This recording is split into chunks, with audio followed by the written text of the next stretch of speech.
Kyle Busch was a generational talent.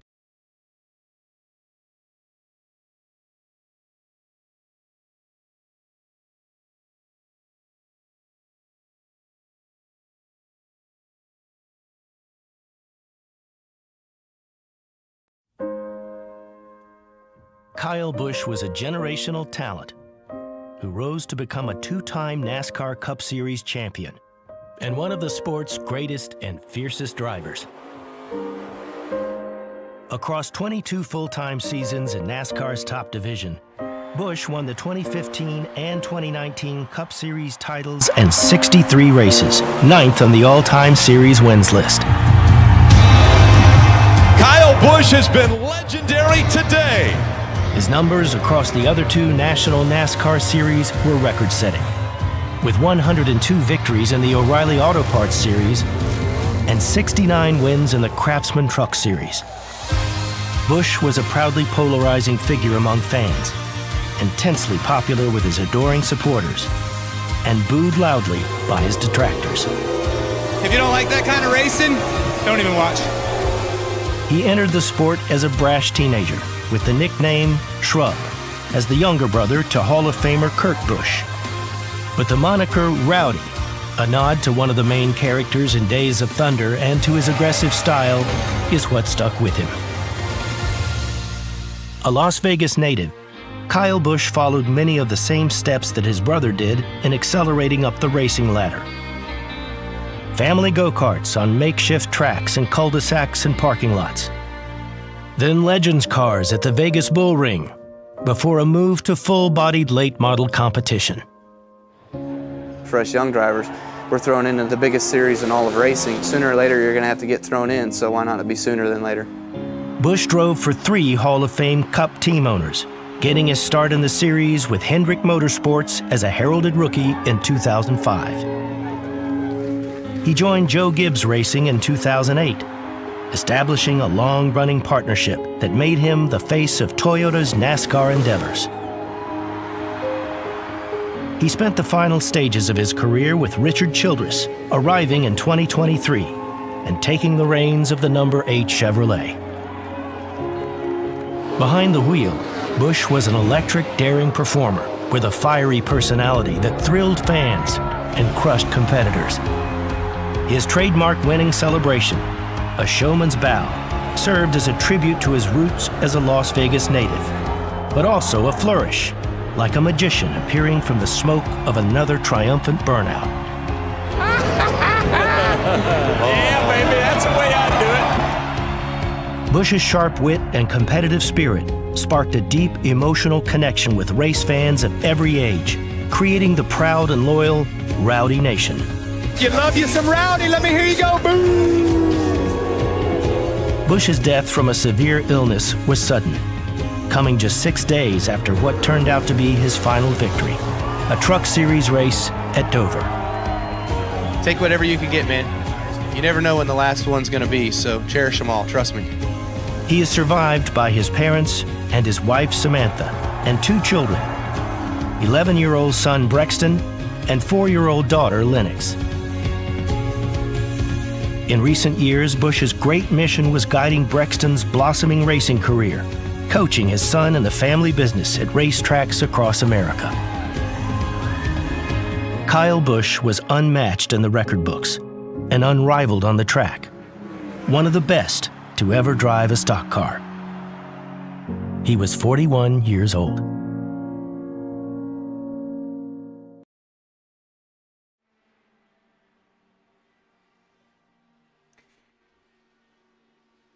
From everybody here at Racers Elite Network and the Racer Elite family, all of our thoughts and prayers are going out to Samantha Busch, Brexton, and his daughter Lennox Busch. This is our first event here at Racers Elite since the tragic passing of Kyle Busch, and today we will honor this race in his remembrance. And we are here live at Indianapolis Motor Speedway, ladies and gentlemen, for the Racers Elite Indy 500. And alongside me is a really good friend of mine. His name is David Forch. He will be joining me up here in the booth today, and we are so excited to have him on board with us here at Racers Elite as we get ready to rock and roll for 200 laps around this beautiful circuit. As these drivers are getting ready to finish up practice here in just a quick moment. And we're going to have one more quick ad, and then when we come back, we will do our qualifying for the Racers Elite Indy 500.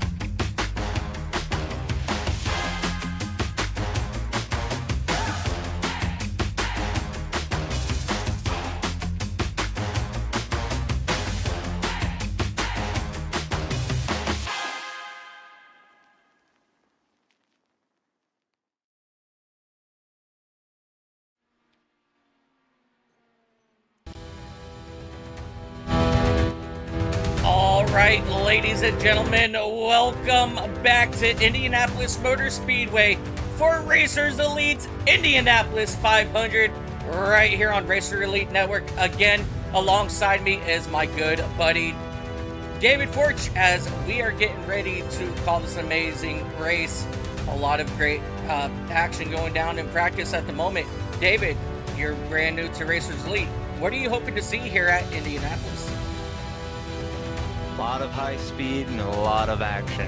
Though this is going to be a long race, I'm looking to see what these guys have, what kind of moves they want to make, when they want to make it. And I'm looking at the lap times, and I see a lot of competitive times being laid down. So I'm expecting a lot of excitement. I think that's what we're going to see today. Yeah, absolutely. You're going to see a lot of great racing going on here today. And we are doing 4 laps of qualifying. As you guys are going to take a look at my brand new overlay that I get to show off today, courtesy of the one, the only Collateral Damage Sports Network, Shane Cochran. He does amazing work over here, and I get to showcase this as we're finally going to have some drivers start to hit the track. And one of the first ones to quickly get out on track is Dennis Kane in that number 4 machine.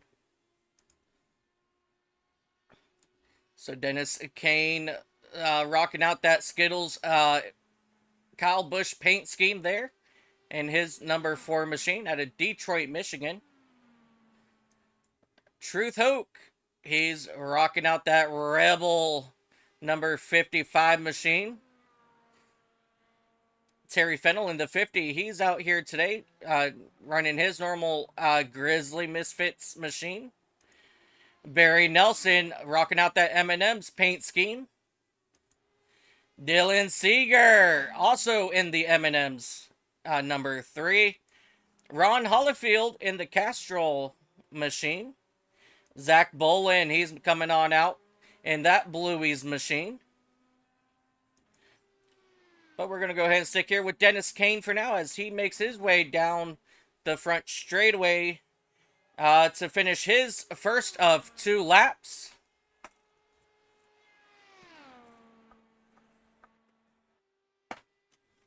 We are getting 4 laps of qualifying in here today for the Indianapolis 500. Top speed 230.23 for Dennis Kane. Truth Hope, he's hitting that top mark with a 231.63. So good run out of it. Oh no, Dennis Kane hard into the outside wall. And that's going to be it for Dennis Kane, as I don't think he's going to be able to finish that out there. So we're going to head back up here with Truth Hoke in that number 55 machine.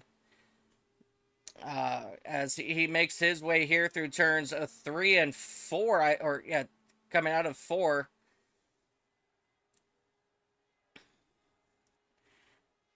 Alrighty, Truth Hook come put down his second lap time.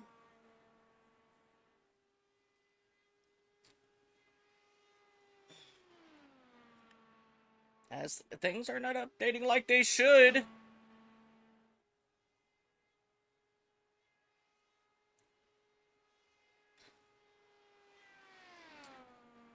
Alrighty, there it is.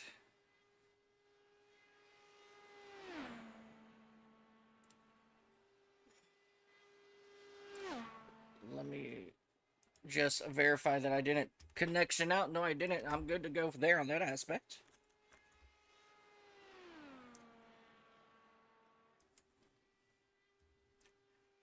Truth Hook looking absolutely fantastic here so far today, as he's coming out of turn number 4 now. I'm sorry, turn 2 to finish up his final lap here.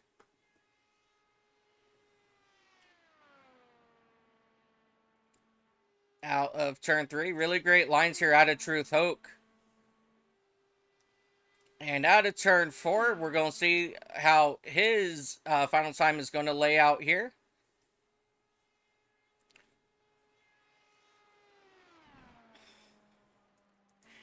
Keith Bolin in that number 90 machine, running that Lucas Oil Blue for Kyle Busch. Andrew Teft, he just put down a pretty quick, decent lap time there as well. Let me see here.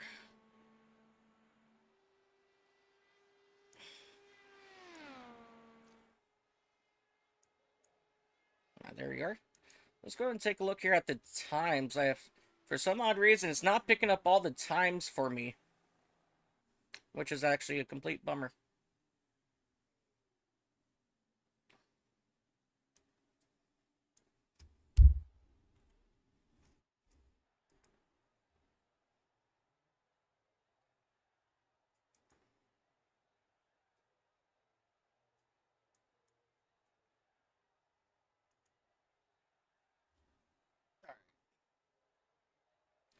Trying to get all this here to refresh on my end here. All right, Brett Bray, he's currently out here on track.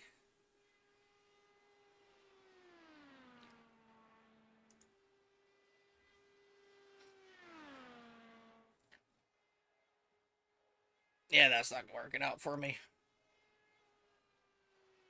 Let's go ahead and we'll hide the Indy qualifying segment here, as Andrew Teft, he's currently out front. Brett Bray is going to go ahead and call it quits here. Kensley Smith is out here with us today out of Tarboro, North Carolina. Always quick at super speedways, but it's going to be very interesting to see how these drivers perform in these Indy cars, because, David, let me tell you what, buddy. I haven't seen these guys run in anything except, well, NASCAR stock cars. So I'm very excited to see what all these drivers can do here behind the wheel of these Dallara IR18 Indy cars. Yeah, and these cars do drive completely different. They're a lot faster. With these super speedways, you got that. Ooh, as we see, Kensley Smith make contact to the outside wall. That's going to hurt his momentum there. He was on lap 3 out of 4. But yeah, these cars handle quite a bit different, and you can make adjustments on the fly a lot more than you can in a NASCAR. I was actually watching these guys chat about it, and they were saying that it's quite complicated to run these cars if you want to really get into it and make some adjustments with the weight balance, the weight jacker that's built into them, and the different engine programming in there. You got your different throttle settings. And so it's going to be interesting to see how they adapt, because, while the straightaways are definitely full throttle, you got to it's like an 87 if you're a NASCAR fan, 87 at a super speedway. You can't just go full throttle. You got to kind of baby it and kind of dance with it. And, once these things get tight, they go to the wall real quick, real fast. And being open wheeled, you ain't got that sheet metal to help you if you make contact. I have a feeling we'll see a couple people struggle at the start. Maybe come real close to that wall. Maybe a couple will take flight, but I'm interested.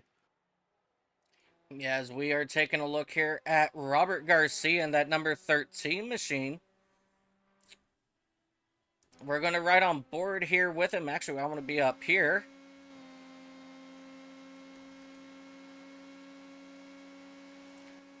As he makes his way around turns 3 and 4 now, heading down this very long straightaway.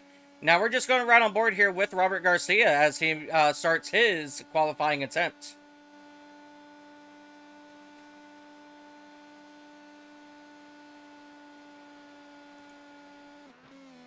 Oh. And just like that, that's it. All right, let's come over here to Sean Burt. Quick. It happens quick at 200 plus miles an hour. Yeah, they hit the truth, and yeah, 233 heading down this long straightaway into turn number 1.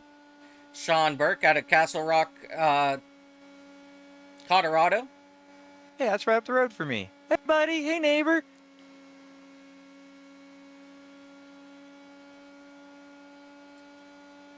It looks like he is struggling just a little bit with that tightness out of these corners.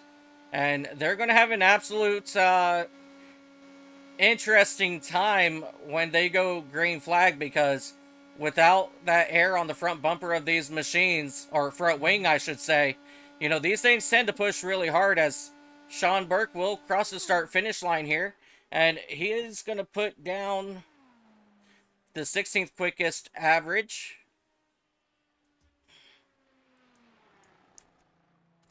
Yeah, you know, and that's one thing to think about. Right now, these guys are hitting 230, 232 on the straightaways. It's just like super speedway racing in the NASCAR. Once you get a bunch of these, they go a lot, and I mean a lot faster. So I wouldn't be surprised if we see, more trauma for Robert there, getting the wall once again. But yeah, I was looking at the practice times. They're running 38.766, presumably with the draft. In qualifying, our fastest so far from Andrew is going to be a 38.994. And that may not seem like a big difference when you're just looking at the numbers, but that means it's a lot faster and a lot less room for error, I should say. You know, these guys, as their car starts to drift up in qualifying, they can get off the throttle, apply a little brake, and kind of rotate it down. But when you got another car going just as fast through the corner on your outside, it's going to be interesting to see how these guys handle it. Yeah, absolutely. As we are now switching over to the race session after qualifying here. Ladies and gentlemen, we're going to go ahead and do our starting lineup as these drivers get ready to head and set up down here on track.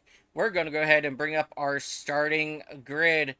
Ladies and gentlemen, starting on the pole, Andrew Teft in that number 98 machine. He's going to be followed by Keith Bolin in the number 90. Row number 2. It's going to be that number 55 of Truth Hoke. He'll be joined by the number 5 of Brandon Buffenbarger. Row number 3. You've got that number 42 of Jonathan Stidham, and to his outside, it's going to be the number 88 of Troy Thomas. Inside of row number 4, you've got Kensley Smith in his number 15 machine. To his outside, Joe Bonner in the number 11.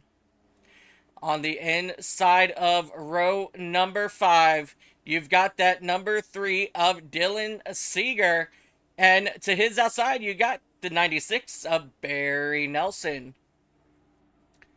Starting 11th on the inside of row number 6, you've got Dennis Kane in that number 4 machine. He'll be joined by the number 50 of Terry Fennell. Inside of row number 7, driver of that number 24 machine, it's going to be Joshua Norton. To his outside, it's going to be Zach Bullen in his number 86 machine. Inside row number 8, you got Brett Bray in that number 6 machine. To his outside, you got Sean Burke in the number 93.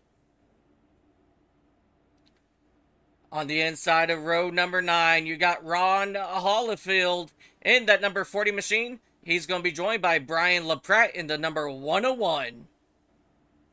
Row number 10, you've got Robert Garcia in that number 13 machine. To his outside, the 7-Eleven of Trevor Fettig. And rounding out the field on the inside, row number 11, you got Rick Sanchez in the number 21 machine. And to his outside, it's going to be Matt Mittler in the number 311 machine, which I don't think Sanchez or Mettler is going to make the field here today. But we are rolling. We are ready. And let me tell you what, David, I hope you are in for an absolute treat, because with as much as I love the other leagues that I stream or I broadcast for, Racer Elite is probably my most favorite. And you're about to find out as we are getting ready for 500 miles around this beautiful 2.5 mile circuit of Indianapolis Motor Speedway. You guys, up in the upper right hand corner, you got the Bundle of Joy Foundation, which is created by Samantha and Kyle Bush. You guys scan that QR code, make a donation, and really help that organization. They will absolutely love you guys forever, as we will always forever remember Rowdy Kyle Bush. As again, this race here is going to be in his memory, and when we get to lap 8, ladies and gentlemen, we're going to go quiet on our side, and we're going to have a lap of silence in memory of Kyle Busch.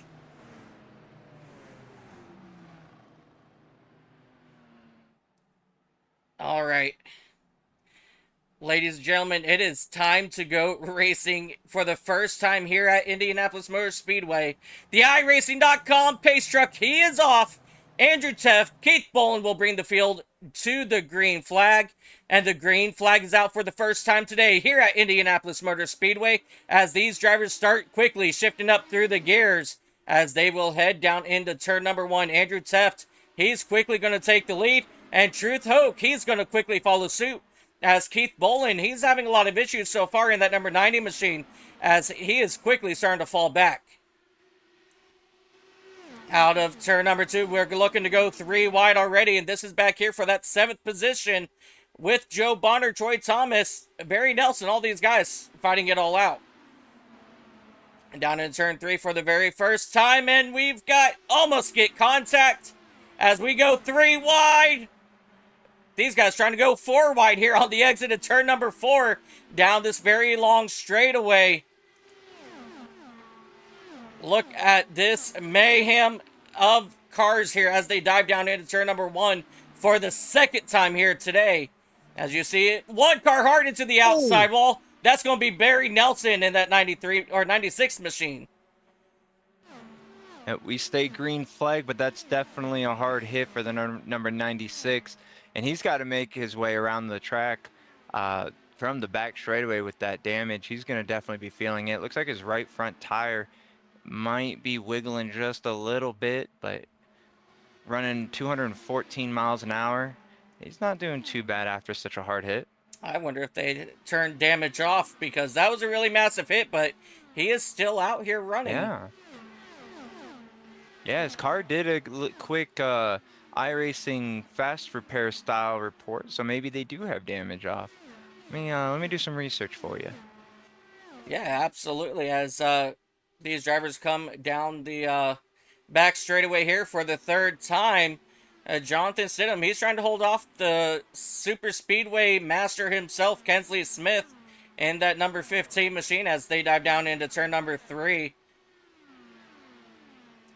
Yep, looking here, damage is off. Unlimited tire sets for these guys out there. No Green-White-Checkered attempts today, so this is going to be quite an interesting It's Indy. There is no Green-White-Checkered.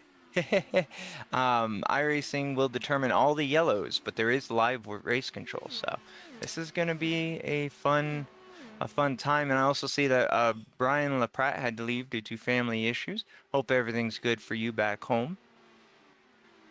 And talking about race control, we do have Speed Zone race control. Chantel Pottle, she's out here, of course, as always. She is one heck of a race controller. And let me tell you what, she knows how to make these calls fair and square. So, once again, thank you so much, Chantel, for coming on out, joining us here at Racers Elite. We love you for everything that you do.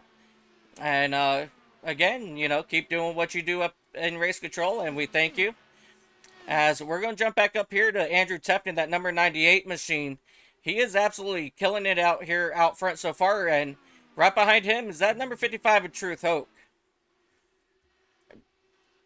While we were talking there, Mike, Barry Nelson in the number 96 had even more trouble coming out of the corner, lost the back end, and made significant impact to the inside wall. So that'll slow him down. But with that damage off, it looks like he's trying to recover real quick. Yeah, that's definitely one of the best things about, having cautions, or I'm sorry, damage off is these cars are very, very easy to break, just a little tap into the wall that could absolutely destroy the suspension. And I think that's one of the reasons why we are not running damage here today for this Indy 500 event. Simply because, we want everybody to have fun, and not to mention, there's $100 on the line to the race winner. Yeah, it's a lot of money, especially nowadays. And, it's going to make things a lot more interesting, too. It is a long race. We're only on lap 7 out of 200. So, you really can't count the 96 ride out just yet. There are cautions, there are pit strategy. And so it's going to make a really fun end. I can feel it in my bones here. Yeah, absolutely. As we're going to jump back here towards the end of this field, we've got Trevor Fetzig in that 7-Eleven machine. He's right there on the back bumper of the 93 of Sean Burke. As they make their way down into turn number 3 and to turn number 4. I really want to tell these guys, you guys got to go up towards that wall to hold that momentum. See, I'll figure it out. It's a long race. Just give them about 30 laps, and I'm pretty sure we're going to be seeing a lot of action picking up. Everybody's kind of filing through, finding their groove. So I'm thinking we're going to see a little bit of a calm before the storm. Yeah, that's definitely possible. As we take a look here at Brandon Puffenbarger out of Morgantown, West Virginia, driving that Interstate Batteries number 5. Again, a lot of these drivers are running Kyle Busch paint schemes in this race, so they elected to swap out their primary sponsors that they run and elected to run those Kyle Busch paint schemes. As they will fly down the back straightaway here. Kensley Smith, he is still all over the back bumper there of Brandon Puffenbarger. Now, David, I know, again, this is your first race here with Racers Elite. Kensley Smith, let me tell you what, he is a super speedway drafting king. He won the Friday Night Super Speedway Series Championship. These guys rotate through different NASCAR cars, all on different super speedways. So, kind of similar to what you guys do over at the Average Joe Sim Racing League with the Variety Pack Series on Monday. These guys, they rotate super speedways and race cars every single week. And let me tell you what. Honestly, sounds exciting. That is something that I would 100% be into because, while it's always good to be a champion of any type of series, but when you have an alternating schedule like that, not only do you have to understand, where to make your moves on each track, you have to understand how to do it in each car. And with each, era of NASCAR, it changes slightly and sometimes even more than slightly. So that's impressive. That's an impressive feat to have, especially, with such a strong field like this. I was watching them on the start of the race, and while there was a couple cars that made contact, they were very situationally aware. They made sure that they were staying clean but aggressive, and that translates. That shows exactly what kind of NASCAR drivers these guys are. Yeah, absolutely. And, just to do a quick rundown of our Full Send Friday Super Speedway Series, the first race is June 5th at Daytona in the NASCAR trucks. The following week, we're at Talladega in the O'Reilly Series. Then we go to Echo Park in the Next Gen. Gen 6 at Daytona, the Next Gen at Talladega. O'Reilly Series at Daytona, Next Gen back at Daytona, and rounding it out with the trucks at Talladega for that season. So this upcoming season, it's going to be a lot of fun, a lot of interesting racing there. But not only that, our Tuesday night truck series is back as well. This Tuesday, they will be running 75 laps right here at Indianapolis. And then we're going to move on over to Daytona, Dover, Charlotte, IRP, the Chicago Street Course, Gateway, Talladega, North Wilkesboro. You guys don't want to miss that. Wednesday, our late models make their debut, which I will be part of. And we're going to kick it off on Wednesday, May 27th at Iowa for 140 laps. And then we're going to move on to Richmond, USA, Nashville, Thompson, Concord, Hickory, Stafford, New Smyrna. A lot of great racing there. Then Thursday, the Gen 4s return with their season starting at Pocono. Then they're going to head to Michigan, Talladega, Watkins Glen, Rockingham, Kentucky, New Hampshire, Bristol, then the Old Atlanta for the season, for the regular season finale there before the chase starts. You guys, a lot of great racing coming up this week. And, you know, as always, we do have our Sunday Premier Series that follows the normal race schedule. So we are absolutely excited and stoked for this upcoming season, and I hope everybody comes back and joins in. As surprisingly, Brandon Puffenbarger has been able to pull away from Kensley Smith here a little bit for that third position. As we drop back to Keith Bolin, who is trying to get around Joe Bonner for that 7th spot. You know, Mike, I might have to find me a sponsor for that Friday Super Speedway Series. That schedule looks absolutely fun. Yeah, let me tell you what. Total cautions last season in the Super Speedway Series, out of the 13 races, a total of 51 cautions. And that's averaging about 2 to 3 cautions in one race. That's not bad considering the race length. You know what? If anyone is interested in that, I think they need to head on over to racerselite.com and check it out, because I'm definitely going to be doing that after this broadcast, and I'm not even kidding. That sounds like an absolute treat of a time. It really is, and we do have a caution. Looks like Kensley Smith, he's having issues down here in turn number 1. Yep, just like we had talked about earlier, you know, a lot of speed gets tight just right up, as we'll take a look here as Mike gets ready to spool up that replay for us.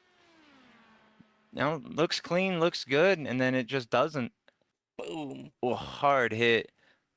And he takes a nice wild ride to the inside wall and absolutely annihilates the safer barrier. But good news for him, though. Caution came out and no damage. Yeah, another hard hit. Yeah, unfortunately, once you hit that outside wall, you are absolutely just along for the ride, as we now ride on board here with Kensley Smith. And at this point, you have no control. You just kind of close your eyes and hope. Let go of that wheel if you got a direct drive and just wait to see who else gets you. Absolutely, and luckily nobody else did get him, as he will get it facing in the correct direction. As, you know, I wasn't paying attention, but we're coming up here on lap 18, so, you know, once they cross the start-finish line here to begin lap 18, that's when we'll do our moment of silence here for Kyle Busch. And you know what? I prefer lap 18 anyway, as most of his NASCAR Cup career was driving that number 18 machine for Joe Gibbs Racing. And, you know, from, I think it was like 2005 to 2008, or 2004 to 2007, right, for Rick Hendrick in the number 5, and then pretty much from 2008 all the way just until recently in 2023, you know, that's when he switched over to the 8 machine for RCR. So he spent, you know, the majority of his time with Joe Gibbs. So coming up here on lap 18, we're going to just go ahead and keep it quiet here as we have a moment of silence here for Kyle Busch, as these drivers are going to make their way down onto pit road to get some fresh tires on these machines.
the passing of the late Kyle Busch, it just reminds you every day that,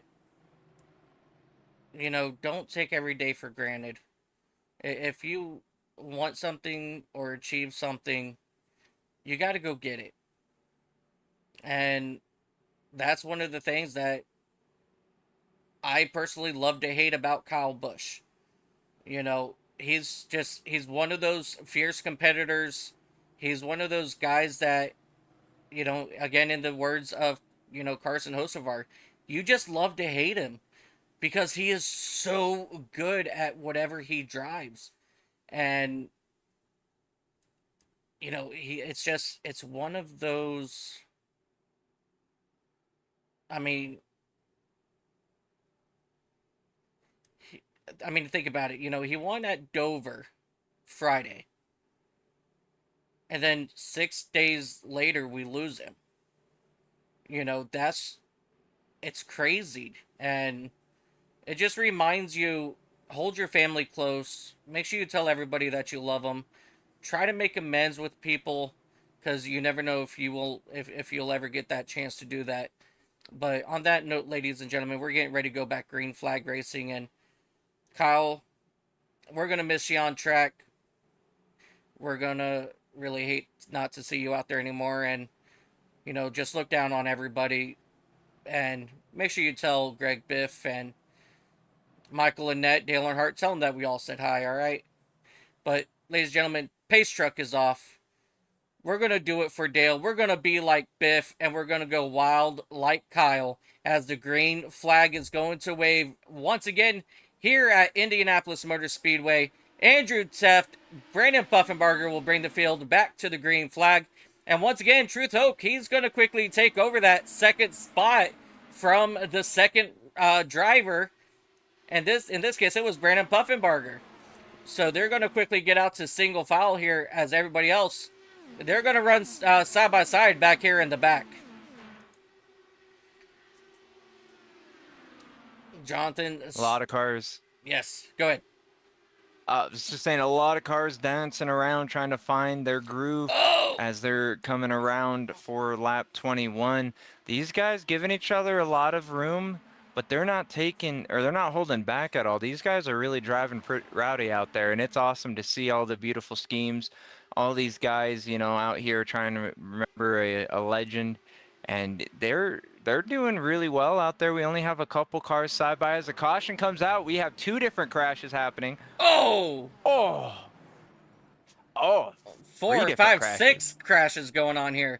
Andrew Teft, your race leader, he is one of them. Terry Fennell, he's involved in one. Barry Nelson, Sean Burke, Trevor Fetzig. Let's go back. Let's see if we can dissect, see what happened here. Andrew Teft just, he got out into the outside wall and comes right back across.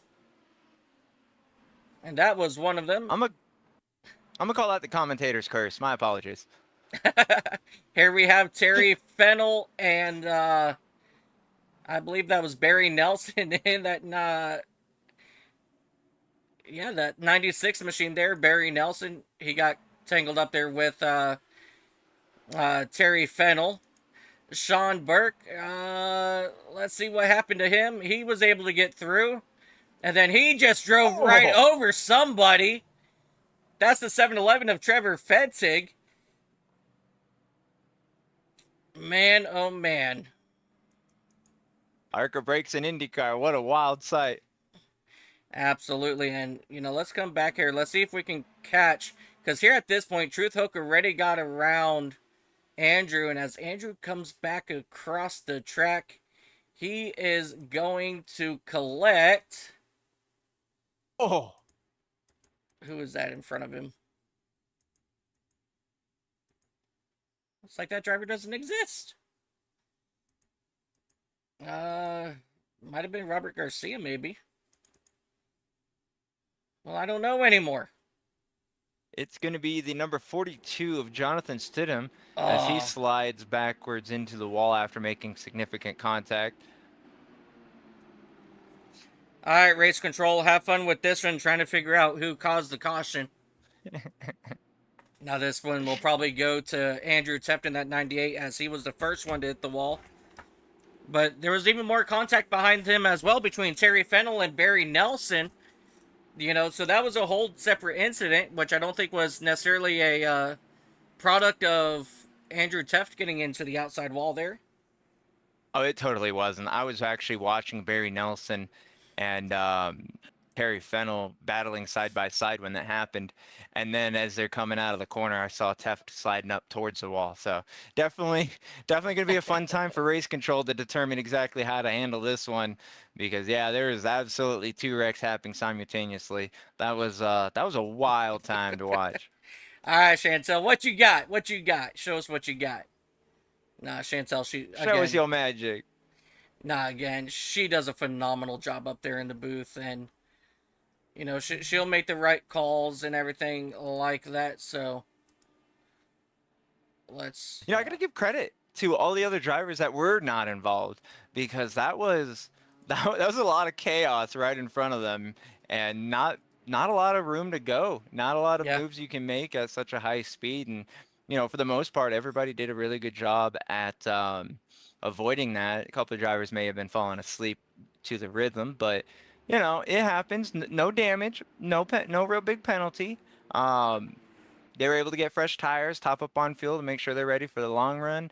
I think it was kind of a natural little pace, as Andrew Teft does get an end of the line penalty for causing the collision. Yep.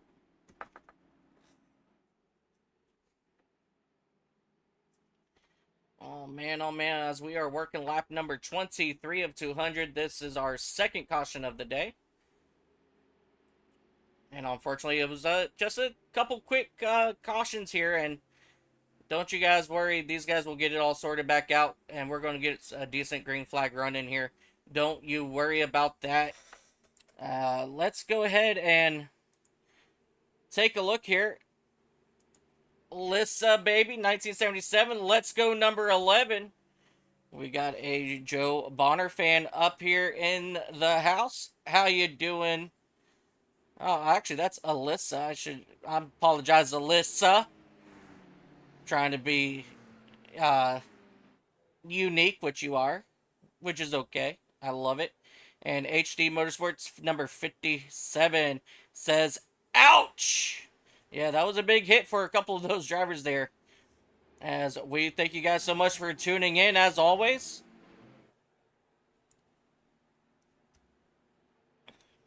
I think this just makes things more exciting, because if you think about it, Andrew Teft in that 98 started out on the pole. He's been kind of dominating. Now he's got to work his way through the field, and everything just gets chaotic when that happens, and he's rolling through pit road now to get to the back of the field. Maybe he's going to top up on fuel, take advantage of it, so he can maybe try to outlast some of these guys if and when we do get that green flag run. But I think it's going to really shape up to be exciting watching Andrew Teft fight through the field, because it's not easy to pass here at Indy through the corners. There really is one preferred line. While you can hold on and maybe make some moves if you got the momentum on the outside, the inside right up against those curbing, that's really where you want to be to get to maximize your rotation and everything like that. So it's going to be interesting to see where he makes his moves, if he pushes it 3 wide, especially knowing that there's no damage. How hard do you push that envelope? Do you kind of just take it easy, wait for the gaps to open, or do you try to open those gaps and say, you know what, this is in remembrance of Rowdy, let's be Rowdy and let's get to the front from the back? So let's see if Andrew Teft can channel his inner Kyle Busch and make some moves. And I want to, run it off of that as they're getting ready to come back to the green flag here. You don't, even though with the damage being off, you wreck this race car, you're gonna fall back to the back of the field. So still at the same time, yeah, it's good to know that it's there for you, but also at the same time, you don't want to destroy your car either, because when you do, you're just gonna fall to the back. If you're already in the back, what do you lose? That's true. That is the Kyle Busch mentality. As we are going back green flag racing, Puffenbarger Norton Jr. will bring the field back to the green flag, as they will start going up through the gears here, as the twin interstate battery machines will dive down into turn number 1. Norton Jr. out to the outside lane. He's going to go ahead and just fall back behind Puffenberger as he will make their way through out of turn number 2. Crash. We're going to fall back here, and caution is out. Brett A. Bray in the number 6 and Jonathan Stidham in the number 42 were involved in that one. We'll take a look at the replay here while Mike gets it ready, and I'll let you call this one. Yep, out of turn number 2.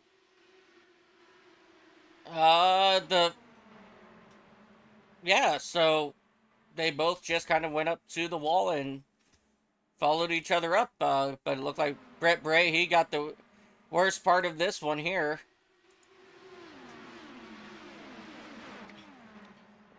Yeah, they both kind of just went up and followed each other up into the wall.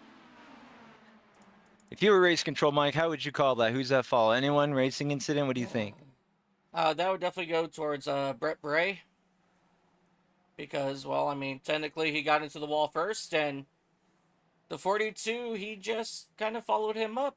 So I'd have to lane that one probably on the 6 of Brett Bray. And so, I mean, since he's already in the back, there's no, reason to technically give him an EOL. But I got a lot of respect for you, Mike, but I think that's a racing incident if you ask me. I mean, they both were going into the wall. If you're ruling it off of causing a collision, I could see it. But if they're not ranking off of cautions, I think that was a racing incident and a lesson learned. Yeah, definitely. And, I mean, not only that, I mean, but that just right there, again, it just proves how hard it is to get these cars to turn down, into these corners when you're running in a big pack like that.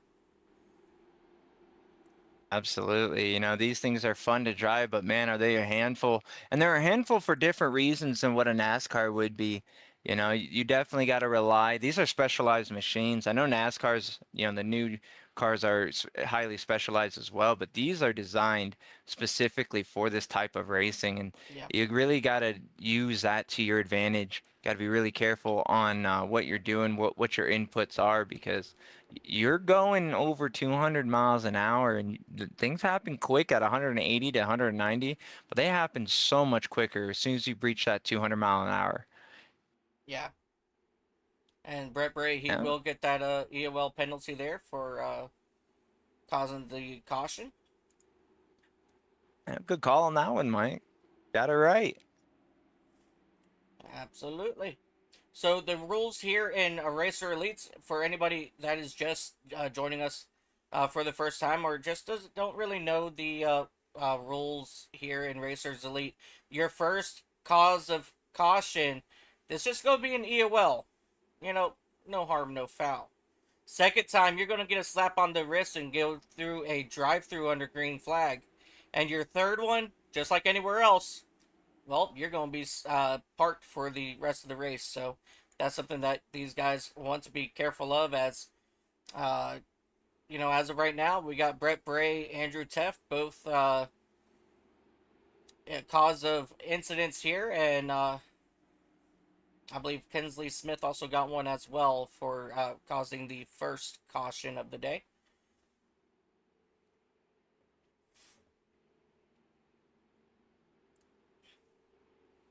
As we circle around here, under caution, the lights should go off here on the iRacing.com pace truck. We do want to thank iRacing for loaning us Barney and Fred, your flagman and pace truck driver. These two guys, they have not missed a day of work since 2008. They have worked every single day, 24 hours a day, 7 days a week. These guys are fantastic. A couple of the most hardest people that I know here in iRacing.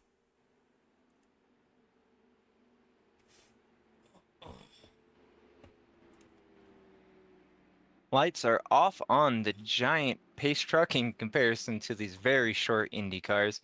The twin interstate cars are going to be the ones to lead them around the track to the green flag. That's going to be Brandon Puffenbarger in the number 5 and Joshua Norton Jr. in the number 24. Andrew Teft was able to kind of hold on, but not really move as he's in pit road once again, getting tires and fuel. I mean, they got unlimited tires, so they can do what they want, get those fresh sets, but that's going to put Andrew at an advantage over these guys. I know we haven't had a lot of green flag runs, but these specialized tires, once they heat up and cool down and they slide a little bit, they do wear down relatively quick. So interesting to see the tactic here from Andrew Teft in that 98. Yeah, Andrew Teft, he is one of those drivers that he will attempt to be different. And he is always, finding his way back to the front of these fields. And I mean, it's got to be tough on him because, I mean, for one, he is, one of the co-owners of the league and he's very dominant here. So that's definitely a lot of stress knowing that you're very fast and, only a few people are probably just as fast or a little bit better than he is. So, in these kind of situations, he always finds a way back to the front. So just don't count out that number 98 machine yet of Andrew Teft, as Brandon Puffenbarger, Joshua Norton Jr. will bring the number 5 and 24 back to the green flag here as we get ready to go back green flag racing. Flag in hand from Barney, and we are green flag racing once again here. Puffenbarger gets a good jump. Norton, he's going to go ahead and switch lanes. Somebody switched lanes in the back. So that's going to be a possible drive-through for that driver in the back because you can't switch lanes before the start-finish line, as we've got a little bit of heated side-by-side battles right here down the back straightaway here, as Joshua Norton and Brandon Puffenbarger, I thought they were side-by-side. So we're going to jump back here to the middle of this field here as they make their way out. Oh, contact and around. Ooh. Oh, spinning like a top. Multiple cars involved. It's going to be Trevor Fettig in the number 711. Dennis Kane in the 4, I believe that is. Yep. Barry Nelson. Robert Garcia in 13. Barry Nelson. And that looks like it for you. That way you have a good driver's list. That way you can pan through who you need to. All right, so let's come back here, and you see Garcia gets up into the wall. Nelson, he's spinning like a top there. And then, unfortunately, Dennis Kane, he's going to get involved here as well. And I believe that's the 40 of Ron. No, that was it. That's Trevor Fetzig, as you said, in that 7-Eleven machine. Unfortunately, he had nowhere to go as well.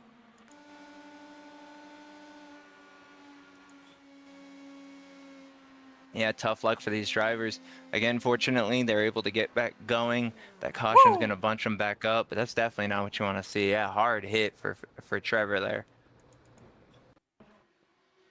Yeah, no, we're going to go back just a little bit more. And then we're going to go cockpit here.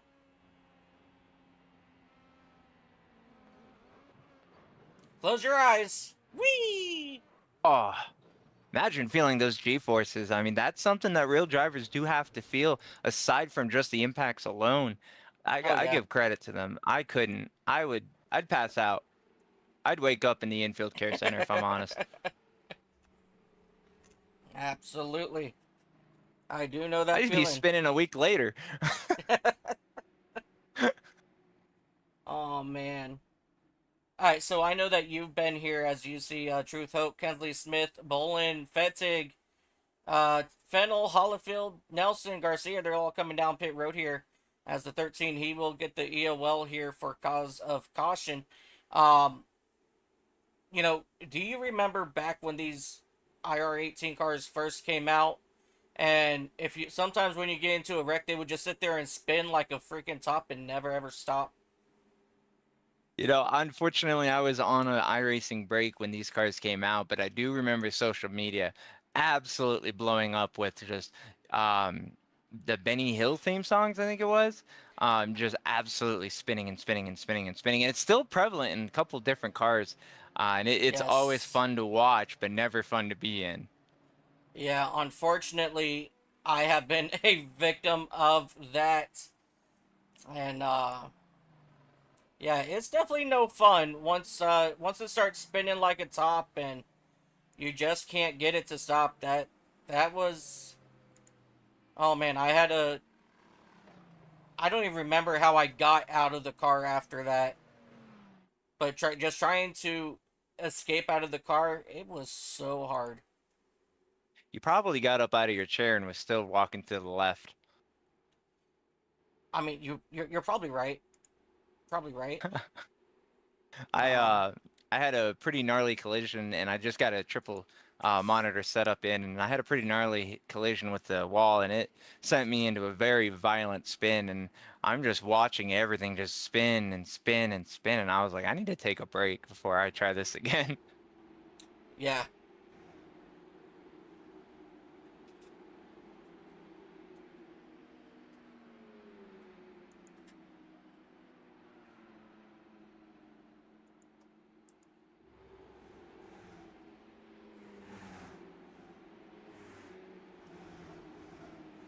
Let me see.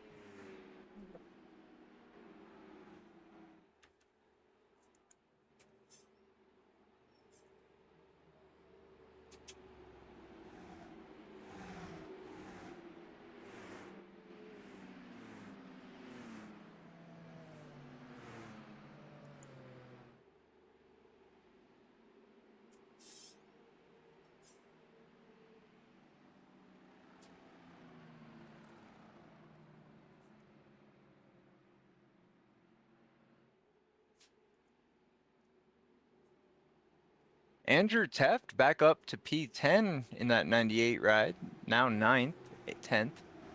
Yeah, it's going to be 10th position as they're kind of dancing around under pace laps here. So it wasn't this one. Looks like the lights are out on the pace truck, so they're going to get double filed in line with each other respectively. They're ready to go. I'm sure you guys are ready to go to see some exciting Indianapolis racing. Twin Interstate cars still out there in the front. Brandon Puffenbarger and Joshua Norton Jr. They're going to be eager and ready to lead this field around through the corners and to the start-finish line and get these wonderful Dallaras up to power. It's an experience going from 210, 220 miles an hour to 70. Yeah. You know, it feels a lot longer, feels a lot more restful in a way. You know, 70 miles an hour is a fast speed, but after dealing with lap after lap of over 200 miles an hour, you can almost fall asleep. You know, if you're tired, if you had a long day or not a lot of sleep the night before, you could fall asleep going 70 miles an hour and you wouldn't even realize it till it's too late. Yeah, I mean, that's definitely very true there, as we are getting ready to go back green flag racing here.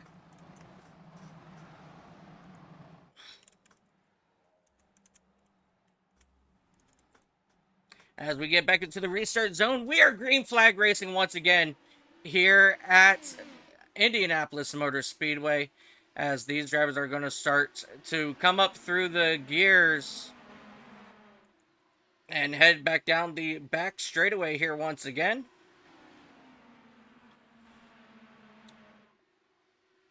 Definitely a lot less aggressive on this restart than we've been seeing the last few, as one car dives straight down to the grass there to try to make a move. Nothing can be done, but only a couple cars still side by side, but you could fit at least one or two of these cars in between them while they're going around the corner. So definitely a lot calmer of a start, couple passes here and there, but these guys are ready for that green flag run. Yeah, absolutely, as they make their way down the front straightaway here once again. It does look like Brandon Puffenbarger, he's going to stay out front here, as Joshua Norton's, he's going to stay in the second spot. As we have more trouble in one car upside down, that's going to be Troy Thomas in that 88, and he'll come back down on all fours. Sean Burke, he's going to be involved here. Oh, we have trouble on turn number 2. As Brett Bray, Jonathan Stidham, they're involved here as well. So let's go ahead and come back here and take a look first and see what happened to Brett Bray in that number 6 machine.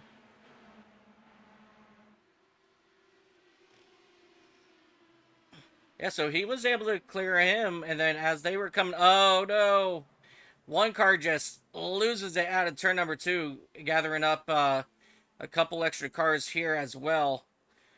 Jonathan Stidham, he had issues as well in that 42 machine.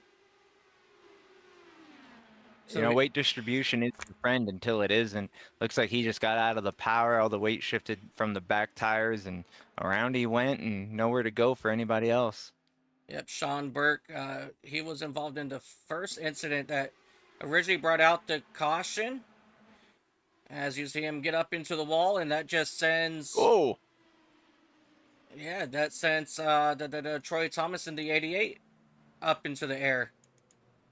Do you think these guys need to call the FAA and get a pilot's license just in case that happens? I think so. Because these guys are absolutely taking flight. Yeah, absolutely.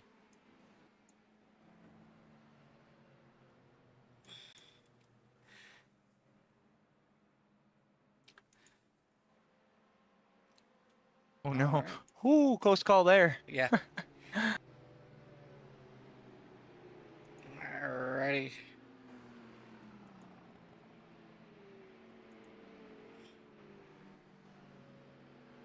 Alrighty, now I have an absolute treat for everybody.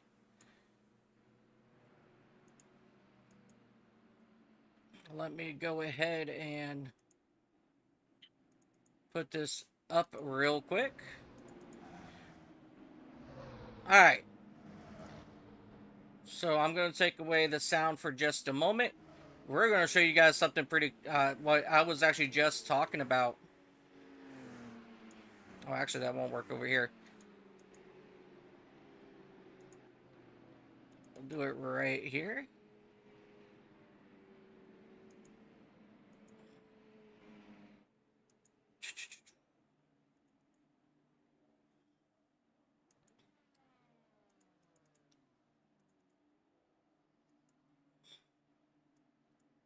All right. And I want to...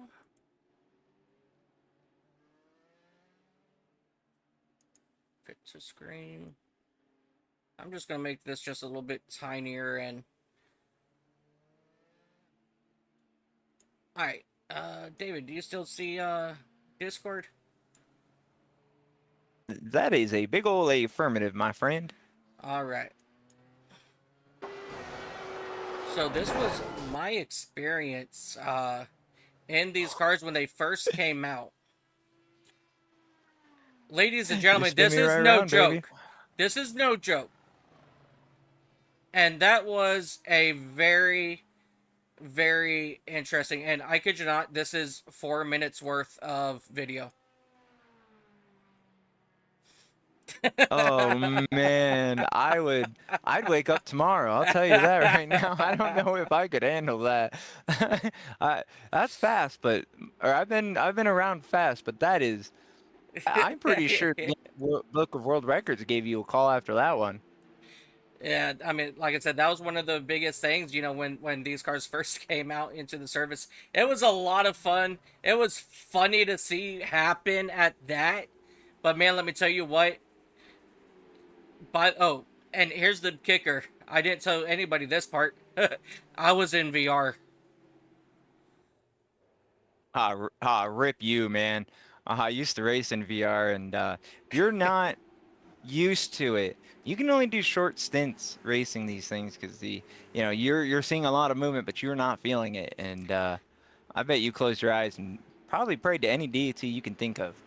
Yeah, maybe after like the first 10 seconds, I took the headset off just because I couldn't deal with it.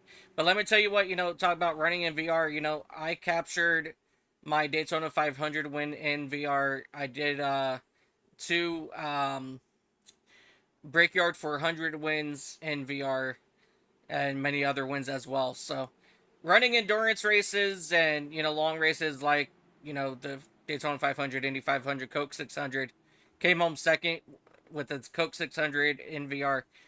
I could do it every single day. It don't bother me one single bit. Maybe that should be a stream challenge for somebody out there. Find an old build of the iRacing that had that model of IndyCar, and let your viewers spin a wheel, and if it lands on it, you got to load up a VR headset and go crash and get into that infinite loop. See how long you can last. I Oh mean, man. that would be a lot of fun.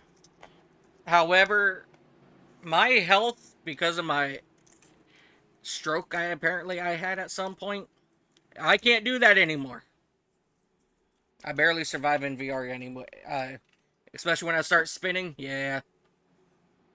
I think I'd have a brand new list of medical reasons why I couldn't work after that, if I'm honest with you. You know, I'm relatively healthy, but man, oh man, imagine having a few and getting that challenge and you're, oh man. Oh, have a bucket, have a flight bag as we get ready to go green. That pace car takes off into, well, pace truck rather, takes off into pit road. Let's get going. Yes, sir. Brendan Puffenbarger, Joshua Norton will bring the field back to the green flag here on lap number 38 of today's event. Puffenbarger quickly going to take the lead away from Joshua Norton there as they dive down into turn number 1. Zach Boland's up here in that third position in the number 86. Truth Hope slowly starting to make his way back up through the field in 5th. Kensley Smith, after being the first caution, he's worked himself back up here to 5th as well, as we have somebody missing the front end of his nose, and that's going to pop back into place. That's going to be Andrew Teft. He just had his nose pop back into place as they make their way out of turn number 4 to head back down this very long back straightaway. And important to note, look at the position of the number 98. You know, he's been jumping in and out of pit road every chance he gets. He was involved in an earlier caution. He's up to 8th. He's making moves out there, and he's pushing it as hard as he can. So I'm not surprised to see a wing fly off and then come right back on that ride. Yeah, as I told you before, I don't know how he does, but he always finds a way, as he is using that draft from that 7-Eleven of Trevor Fetzig in front of him. You know, he's using that draft to pull him up a lot closer, as he will drop down here into turn number 3. And every second, you know, he's getting closer and closer to the back bumper of Trevor Fetzig as they make their way down the front straightaway here once again as we cross over into lap 40 of the event. Okay, Ooh, battle going into turn 1 between Brett A. Bray and believe that's going to be Keith Bullen, the number 90. They were side by side going in the corner. They're hungry to make some moves there, and they did a really good job at making sure there was no contact. Another battle going on. Terry Fennell in the number 50 is under fire from Sean Burke in the number 93 as they go into the corner there. Not quite able to make it happen. Burke isn't. Terry Fennell's able to kind of step away a little bit, but now it's just about rebuilding that momentum. But Sean Burke's going to be under fire by Jonathan Stidham in the number 42 as they take that long straightaway. You know, I wouldn't have dove out. I would have stayed behind. I would have stayed behind Burke to use that draft like what we saw Tef doing over there. Yeah, I quickly jumped up here to the battle for a second. Zach Boland, he just took it away from Joshua Norton. And Kensley Smith, he's now making a run on the inside of Norton here for that third spot. Not able to get down there as they head down into turn number 3. So he's going to reset and refire here shortly. But let's go ahead and go back to Sean Burke and Terry Fennell back here, as this is what you were just talking about just a moment ago. But we got a battle up here for that second spot that's even closer. No, here comes Sean Burke on Terry Fennell. As these three... Yeah, Terry Fennell... Good. No. I was going to say, Terry Fennell made the smart choice there. He kind of backed out of it and let Sean Burke get in there. That way, Terry could get into the line that he preferred. Yeah, definitely really smart move, as I think I heard one car up into the wall. But I might have just been hearing things. I heard a couple explosions as well. I just didn't see anything happening. Battle for third happening up front if you're interested in taking a look, as we actually are, ironically. Joshua Norton, the number 24, under fire by Kinsley Smith, and number 15 once again. Oh, Joshua Norton into the wall. That's going to open up the door for Kinsley Smith. He makes an easy pass, as unfortunate for Norton, he loses all that momentum. Yeah, he will lose that momentum, but thankfully having damage off His car is going to pop back into place, but now he's under attack by Truth Hope in that number 55 machine as they make their way out of turn number 3 into turn number 4. And it looks like we're starting to get into a rhythm here as they're now working lap number 44. We're going to jump back here just a little bit to Brett Bray, Barry Nelson, Keith Bolin back here. As you see Brett Bray making a run here on Joe Bonner. As Brett Bray, he'll get around Bonner. And now Bonner, he's being attacked by Barry Nelson in that 96 machine. Hey, Barry, you got to hit the apex, buddy. That outside lane doesn't work like that. Not here, it doesn't. As you see here, Keith Bolin making a run here on the inside of Barry Nelson. That's going to be for that 11th spot.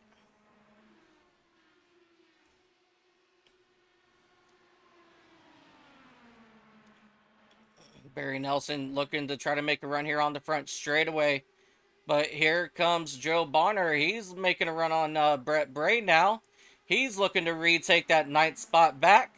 And he'll do that on the exit of turn number 1. And now we're going to run single file here once again out of turn number 2 for these guys.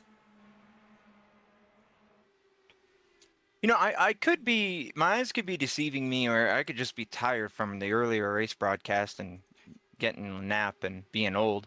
But I noticed one little difference between the number 15 of Kensley Smith and a lot of the other drivers. You had mentioned, you know, got to hit that apex. Kensley Smith in the 15 is able to make up a lot of ground because he's arcing into the corners. You know, he sits up high and he turns in just a little bit later than the other drivers, which sets him up for a straighter corner and allows him to kind of push it a little bit harder without getting into that outside wall. So I'm interested to see how much of a difference that's going to be for him versus, you know, like Zach Bolin, number 86, who does kind of sneak up to the wall a little bit and turn in late, but he doesn't really get down as low as Kensley has been last few laps. Zach did this time around, but Kensley's able to kind of get a little bit lower to that curb, like I had mentioned earlier, is the optimal line. Yes. And I'm seeing a noticeable difference in lap times. Kensley Smith just hit a 41.140, and Zach Bolin just hit a 41.177. But it's important to note the lap before that, Kensley was in the 40s versus Zach's consistent 41. So it's interesting to see the different styles coming into play, and it makes you wonder who's messing with their weight jacker as they start to lose or burn off a lot of that fuel and their tires start to wear. Who's in what throttle configuration, and who's just doing like I do, keeping it default and hoping. Yeah, I mean, that's very true. But one thing, you know,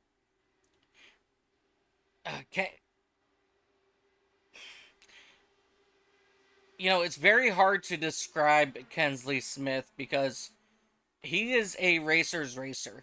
You know, he knows the lines. He knows how to win, you know, and, you know, if you can get those left side tires down in between that white line and the curb in these corners, you're going to have one heck of a exit. As you see him right there, he bobbles a little bit after getting down onto the curb there, but that time he was able to hit it and have no issues. But I mean, that's just Kensley Smith. He knows how to get the job done so far in everything I've seen him in, you know. But this time, Puffenbarger, he was a little bit quicker than Kensley Smith and Bolin, but still, Kensley Smith, you know, just only because of that little bobble he had, that's the reason why he was a little bit slower.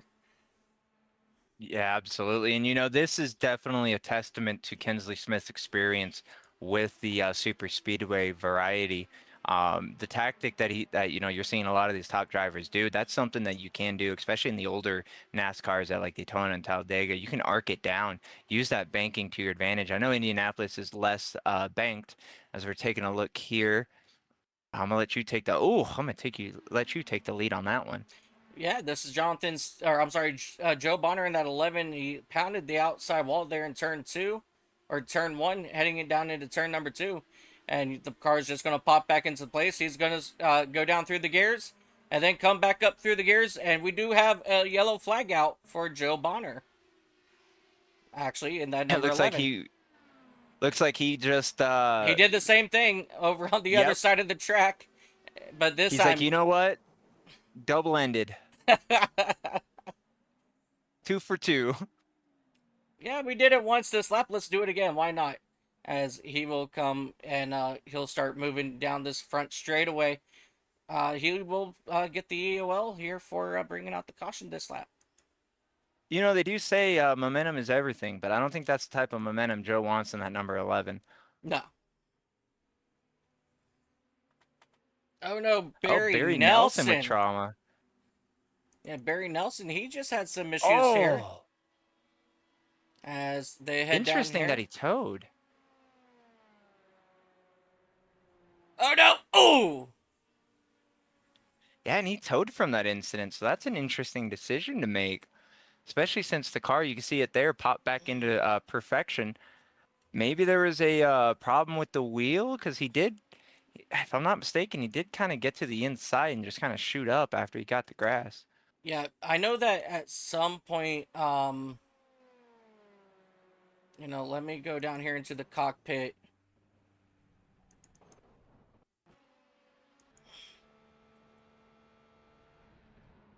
Nah. Yep, see right there, the wheel disconnected. Oh, there it goes. I actually researched this. So there is an iRacing glitch. I don't know if it has to do with the amount of impact, the G's or what, but if you hit a steering component hard enough, though if we looked at his replay, you would see him putting inputs in. On the replay, it locks the wheel.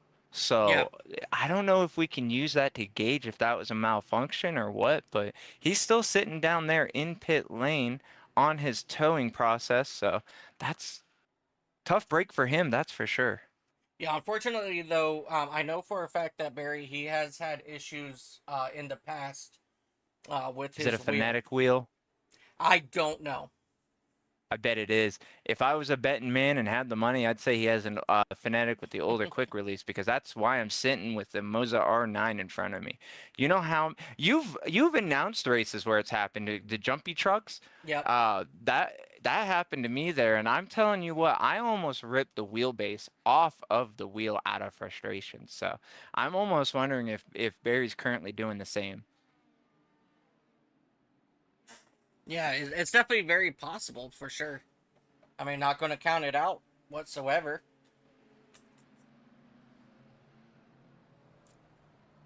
Either way you shake what in the world. Yeah. All right. I mean, they're small cars, but I don't think you guys can quite fit side by side down there. Oh, trust me, these guys will try. I mean, same. Okay, look. Well, one thing I love about Racers Elite is they're so competitive.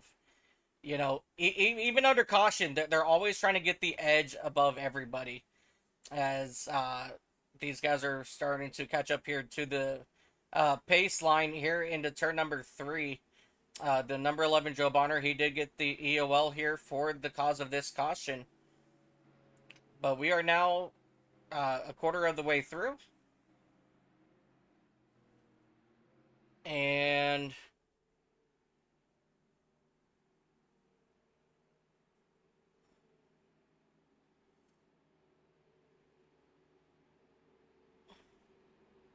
just to give everybody an update, I believe, yes, the O'Reilly drivers have been called into their race cars.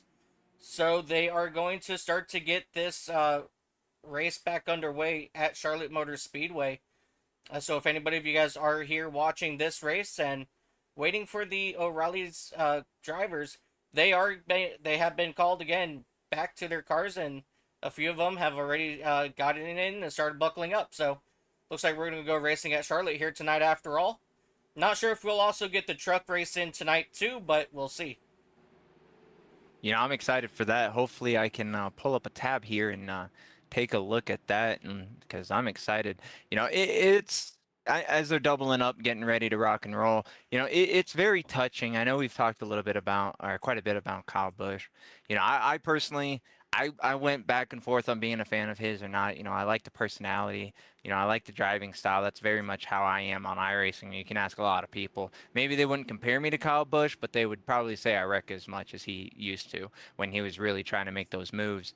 But it's really touching to see how the motorsports family comes together, not just in iRacing, but in the real world. You know, Yeah. it's very, very cool to see RCR retire the number 8 for Brexton and, you know, make the changes that they did. All the drivers, William Byron, all that kind of stuff, they're riding with Rowdy. And, you know, all these cars out here, all the Indy cars here with the Racers Elite iRacing League, they're running, you know, in honor of Kyle Busch running some of his more iconic schemes. And, you know, it just shows you the power of people and community. And, you know, it's also important to stress once again before we go green, you know, don't take your health for granted. I know it may seem like, you know, your career is more important or you have to get this or you have to get that. Make sure you prioritize you and your family. Don't let it be your last day from something that you could have prevented. You know, we have to take ourselves as serious as we do our careers or, you know, our hobbies and things like that. Make sure you're staying healthy out there. Make sure you're checking in on your loved ones. And that pace truck's getting ready to dip right down into pit road. Yeah, and I'll being off of that here under the next caution. But right now, Puffenbarger, Truth Hook will bring the field to the green flag as they come down into the restart zone. Green flag is in the air. Barney is sending them on their way down the front straightaway. Puffenbarger going to go ahead and clear out Truth here. And here comes Kensley Smith looking to the inside of Truth Hook. He's going to go ahead and just stay single file for the moment as these drivers are starting to make their way back up through the gears on the exit of turn number 2 here. Puffenbarger trying to break off the draft here down the back straightaway, heading down here into turn number 3.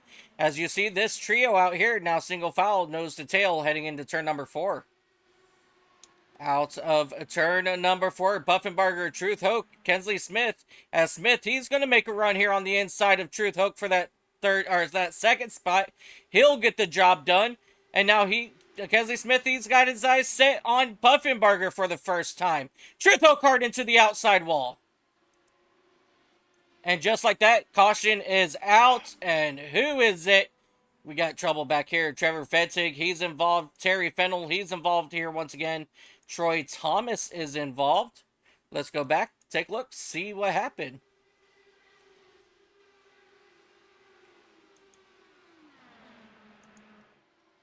Oh. Ouch. Again, a 5-6 car pileup here on this one. Question's gonna be is, who done it? Who did it? Who done it? And why? Yeah, we're just over quarter way through the race too, you know, and these guys, I'm sure they're ready to get that green flag running, but you know, we said it earlier, we'll say it again. Things happen quick, and sometimes you just can't stop it from happening. You know, you want to do your best, but sometimes you just can't prevent it. And I'm sure once we kind of get further into the race, these guys are going to find their groove and be able to, you know, kind of take a step back on exit and figure out exactly how to, you know, keep that from happening as often as it has been. Yeah, as we see, I think this one's going to go towards Trevor Fetzig out of Petoskey, Michigan, I believe. Petoskey? Petoskey? Something like that. I don't know, I'm a Floridian. Leave me alone. Hey, you know what? I relate to that. I was born in Pennsylvania but raised in Florida, so I kind of have the Yank and the South in me. So you have no idea how difficult that is.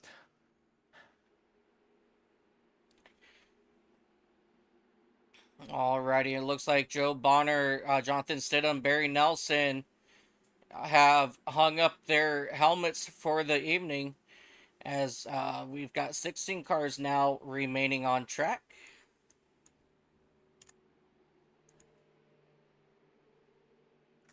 You know, someone we haven't mentioned in a while, Andrew Teft, he's up in the top 5 here as we kind of pace at 70 miles an hour. He's making moves. He's taking advantage of these crashes. And, you know, now that he's kind of moved back up to the field, you're not really seeing him pit as often as he was when he was hanging out in the back. And I think he's hungry to get back up to P1. Yeah, for sure. As we have some cars coming down pit road, and Andrew Teft, he's slowly moving his way back up towards the front here, and just I want to continue off that conversation that you were just having right before we went back green flag with health. Coming from a guy, a lot of people don't know, so I'm airing out my medical stuff. I've had 3 heart attacks, in the past, 4 years. Luckily, they're minor. And I've also had a stroke at some point. I don't know when, but I did. They were like, hey, you have a scar on your brain from a stroke. And I'm like, what? So health is very, very important, guys. And I really hope that, as much as I don't want to say this, but if these drivers are just, if they're not feeling well, don't let them race. I get it. Racers are racers. Trust me, I get it.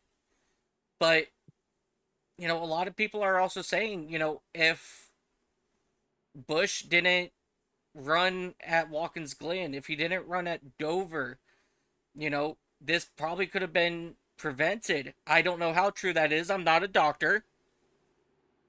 So this is just what I've heard through the grapevine. So, I mean, like, if that is the truth, then, we want to be sitting here talking about, the passing of Kyle. But at the same time, I also know that, look at all the hard hits Kyle has taken in his career, and, so that probably didn't help either. But at the end of the day, we have that what if. So maybe from this point on, if his sickness was, exacerbated by him racing, maybe they need to look at their medical, requirements in order to get behind the wheel. What symptoms should they not allow a driver to get in? It sucks, but you know what? Concussions. That ended Kurt Busch's career. That ended Dale Earnhardt Jr.'s career because they pretty much kept it hush-hush.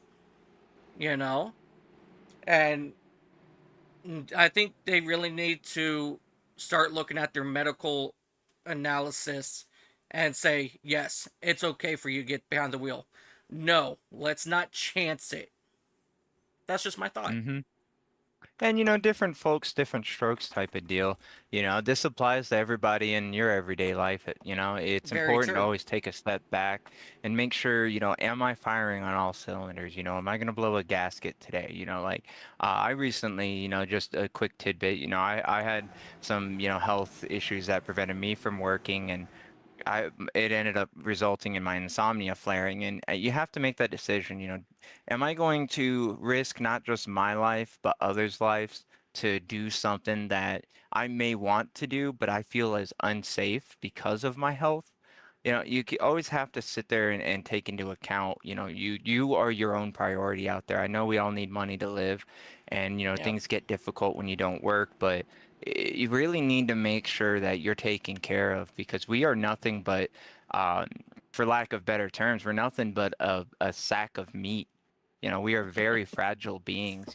Some people can Yes. take hits, some people can't. And it's just, we're all different folks, but we all have one thing in common. Life is fragile, and it can be Yep. taken away in the blink of an eye. I was fortunate when I got hit by a car, it was only my hand. But I know a bunch of other people who've actually been struck by the whole vehicle.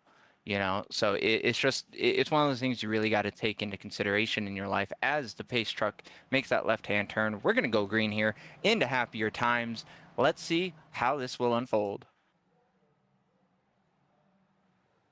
Yep. So green flag's back out. Puffenbarger, Kenley Smith will bring the field back to the green flag here to begin lap number 59 of today's event.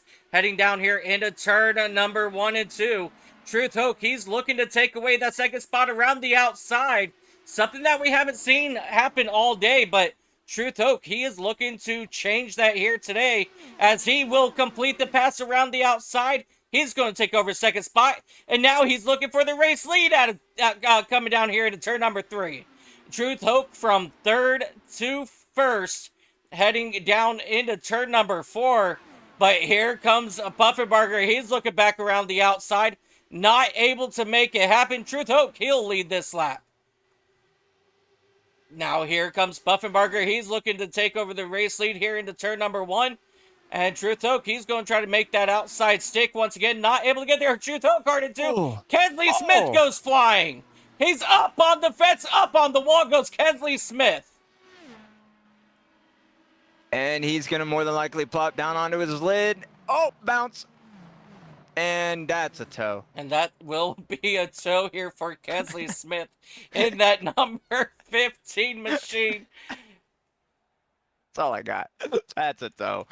Oh, that's a heartbreaking toe moment right there. That is absolutely heartbreaking here as Truth Hope gets into that outside wall. And Kensley Smith absolutely nowhere to go. Flies over Truth Hope, bounces up onto, full 2 barrel rolls. 2 barrel rolls. Kensley, that was awesome, my dude. Hey, you know what? If we were rating, I'd give that a 10 out of 10 for execution. However, that's a 1 out of 10 on landing. Yeah, absolutely, as he will come down back onto the track. Bloop. Whee. And unfortunately, he will not make it back over. But, let's go ahead and let's ride on board here with Kensley. I don't know if we want to do that, but all right, let's go for it. Here we go. Hold on tight, kids. Cover your eyes. Hold your ears. Everything's calm. I don't know what we're panicking about. Oh, wait a minute. Hold on. Whoa!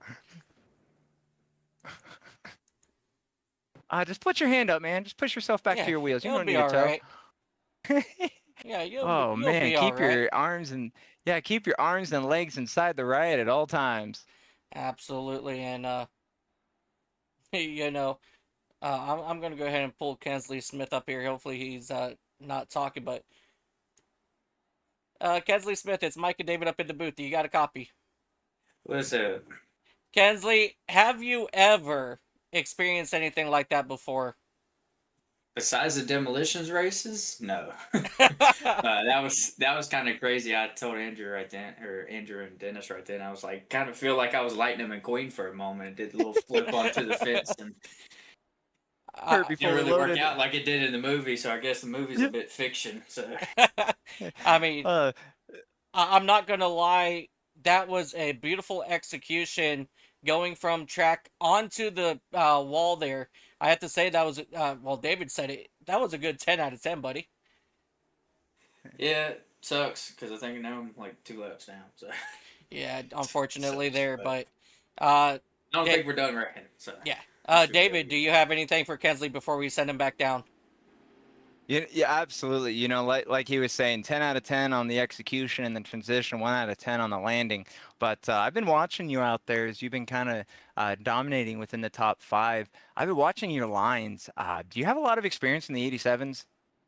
No, not at all. No. I see a lot of similarities. I think you should give it a try because I think you'd be phenomenal in those. The way that you're arcing the corners and you're able to hold that momentum, you're doing very well out there. And hopefully here you're able to get that car back out there and make up some ground. So good luck out there and tough luck so far, but we still got quite a bit of racing left, so you're not quite done.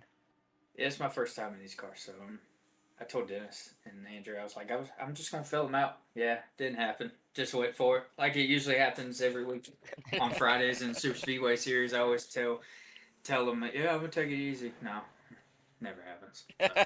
You got that racer's blood. You say, all right, let's pace it. It's a long race. Lap 5, you're like, you know what? I'm faster than these guys. Wait a minute. Yeah, pretty much. For sure.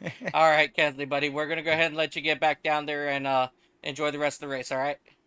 All right, thank you. See y'all. All right. Ladies and gentlemen, that's Kensley Smith, driver of that number 15 machine. Your Full Send Super Speedway Series champion. As we were talking there with Kensley, Truth Hope tried to come out of his pit stall and ended up spinning it out. So he's going to drop many positions, and he's going to restart back here in that 14th position. After battling hard up front, but he's going to get that EOL anyway for cause of caution. So that's going to bring Sean Burke in that 93 machine back up front.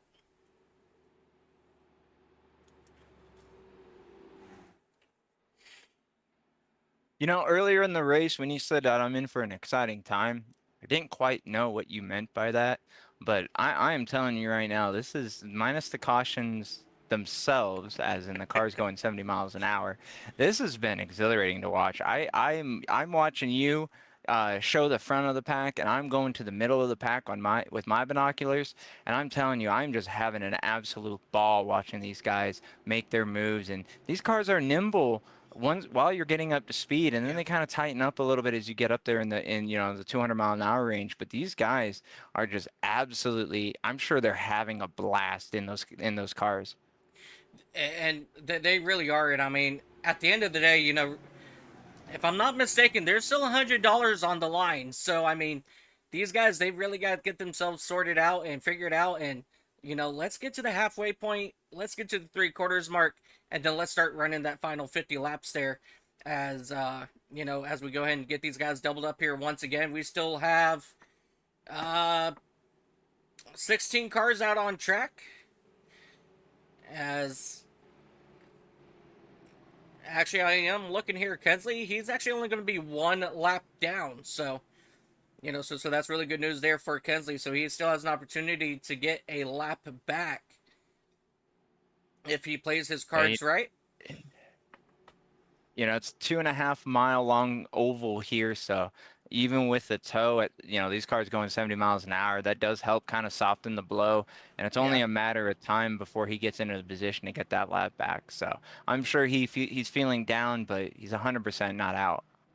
Absolutely. As the pace truck is getting ready to make that dive down onto pit road, Buffenbarger, Sean Burke will bring the field back to the green flag, followed by Norton and Seeger, who we haven't talked about all race long. And the green flag will wave here to begin lap 64 of today's event, as they will make their way down back into turn number 1 here, as they will get themselves single file here. Contact, there's a car around. He saves it, though. Looking to get that for you. It's going to be the number 13 of Robert Garcia. Yeah, we're going to go ahead and fall back here. Around again.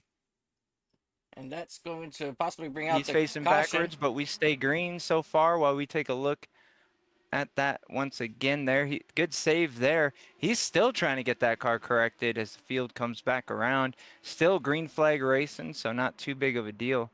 But yeah, it just loses it again, backs it into the wall. Yep. As he will go ahead and finally pull away from turn number 2. We're going to catch up with the rest of the field here. Buffenbarger out to just about a 1-second lead over Sean Burke. As we take a look here at Keith Bolin, he's trying to hold off Zach Bolin. Wait, I didn't know we had 2 Bolins in here. Interesting. Right. That's always fun. Yeah. Number 90 of Keith Bolin and number 86 of Zach Bolin. Well, that was close. A little love tap there between Trevor Fetzig and Brett Bray, I believe that was, as they will make their way down the back straightaway, as we are going to go 3 wide back here for that 8th spot, and it looks like Terry Fennell stuck in the middle and around. 1, 2, oh my gosh, big huge trouble here out of turn number 2. I'm sorry, turn 1. They're inside of each other.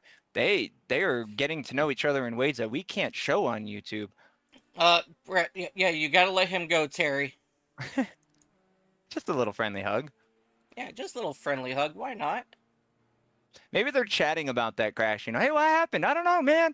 All right, well, have a good day. Yeah, right.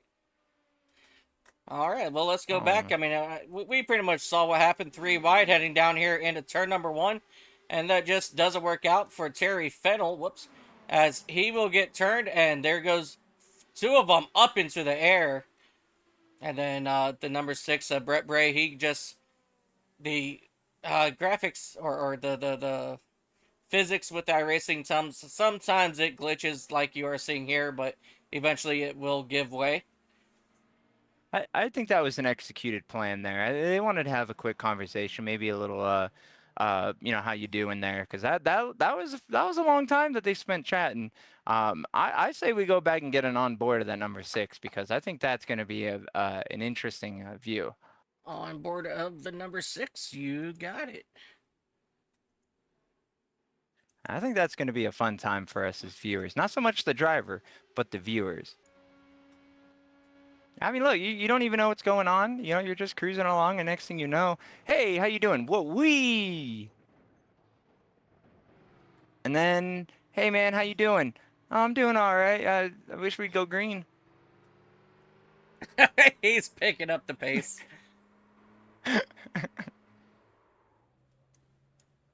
Fun times here at Indianapolis Motor Speedway. You know, I'm having a ball. I know we're getting quite a few cautions, but yeah, we're gonna see it clean up. We're gonna see it kind of extend out. But for the time being, at least the crashes are entertaining. You know, I used to watch NASCAR specifically for the crashes. I would only watch short track and super speedways for the crashes. Never would want anyone to get hurt, but it was always fun to watch the sheet metal and, you know, the drama unfold. And I'm almost wondering what the driver banter is like right now. You know, are they getting upset, or are they just kind of taking it with a grain of salt, knowing that damage really isn't a big deal today? You know, they have unlimited tires, so they only got to worry about burning down their tires. They can come in anytime they want, grab a new set, fill it up, take a breath, take a sip of their drink or whatever. So I'm interested to kind of see what the driver mentality is right now, as we're on lap 68 out of 200, and we've been here for I don't know, maybe an hour or so. We have been racing for an hour and 21 minutes already, as we are approaching only lap 69 here. So, I mean, we're almost an hour and a half in, haven't even reached halfway.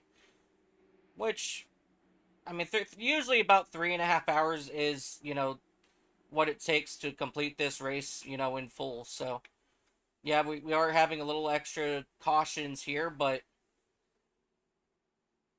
just give them time. They'll get themselves all sorted out here.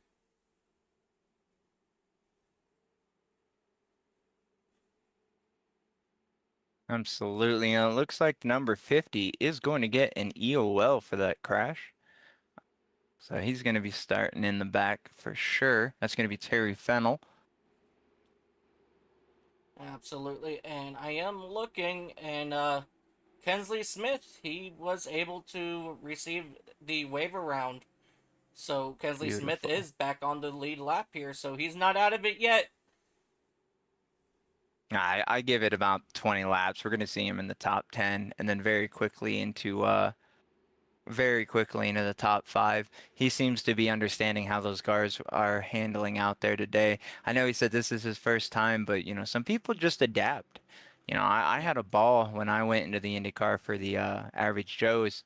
I'd never really driven the IR18s, and my experience back in the day was the old original, now the legacy Indy cars. Yeah. And I didn't understand a thing about weight jackers. I didn't even know throttle mapping existed. I don't even know if they existed back then. But it was always a fun time. And once you kind of understand a little bit about how it works, it becomes a lot easier as you do these longer races. So Kensley Smith definitely seems like he's a really good adapting driver. So it's going to be interesting to see where this goes for him. Yeah. Definitely going to be very interesting to find out, as we're going to go ahead and double these guys up once again here as they make their way into turn number 2. So we're going to go back green flag to begin lap 70, as we are going to be just about 30 laps away from our halfway point in this race. And, so far we haven't been able to see any green flag pit stops, as, I'm looking here. Only a few drivers have only made about 2 pit stops so far. Everybody else has made upwards of 5 pit stops so far this race. So Brennan Puffenbarger, Dylan Seeger in that number 3 machine, and Zach Bolin, those guys only come down pit road twice. And Joshua Norton in that 24 machine, he's only come down 2 times as well. Everybody else has come up 3, 4, maybe more than that. A couple drivers like Ron Hollenfield, he's ready to come down pit road 9 times here today. So he's doing great on fuel. But here soon, Puffenbarger, Seeger, and Zach Bolin, they're going to need to come down and get some fuel in those race cars. Yeah, it's always interesting to see the different styles of tactic and strategy come into play You know, sometimes you have the plan for the long run and then the race proves to be short runs and you kind of have to adapt. So these guys definitely being a little bit more conservative on their pits. We're getting ready to go green. Yeah, we are getting ready to go back green flag racing. Puffenbarger Seeger. They're going to bring the field to the restart zone as we are green flag racing once again here at Indianapolis. You got one car in the back there trying to catch up to the field as they come up through the gears, heading down into turn number 1. Puffenbarger, he's quickly to take. Trouble. Oh, yep, we got one car around. Oh! Oh, wee! Another car. I think that's the 6 of He's Brett still Bray. going. Holy cow. What a ride for Bray. I am sure he's a little dizzy from that one, if I'm honest with you. And, you know, there's an early move. I think that's the 13 there on the outside. He actually moved before the start-finish line, so it's going to be interesting to see what happens as we slow it down. That way we can get a real good look here as contact's made right in front. And, Holy ooh, cow. thrown like a football. Oh. Oh, that's a... Thank God this is iRacing. Yeah. Hey, someone out there count. I'm not going to give you a prize, but that's more numbers than I know. Absolutely crazy there. And, yeah, that was Robert Garcia. Oh, he actually got help from Truth Hoke, I believe that was. Full speed is wild to see. Yeah, he's the same driver that I was saying jumped out to the outside line before the start-finish line. So I'm not quite, first time here, not quite sure if there's a rule about that. But I vote on board once again with the flipping car. No, I'm not going to do it again. So we are going to watch here Truth Hoke in that 55 machine. No, the 13. He actually moved lanes.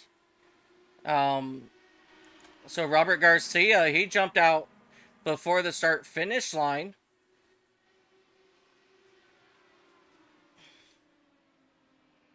So yeah, That's a wild ride. yeah. So that's definitely gonna be very interesting here to see how these how race control is gonna call this. And you guys, I'm gonna step away for a real quick moment, and I should be back before we go back green flag.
Ladies and gentlemen, while Mike takes a step away, we're going to kind of just pace around here, get everybody in position to get ready to take the green flag. I'm going to give you a quick recap here. Currently on lap 72 out of 200. Caution so far has been 10 for 29 laps. As of this caution here, Brendan Puffenbarger still our race leader with Zach Bullen in second. Dylan Seeger in third. Andrew Teft has moved up to the fourth position. Trevor Fatigue in fifth.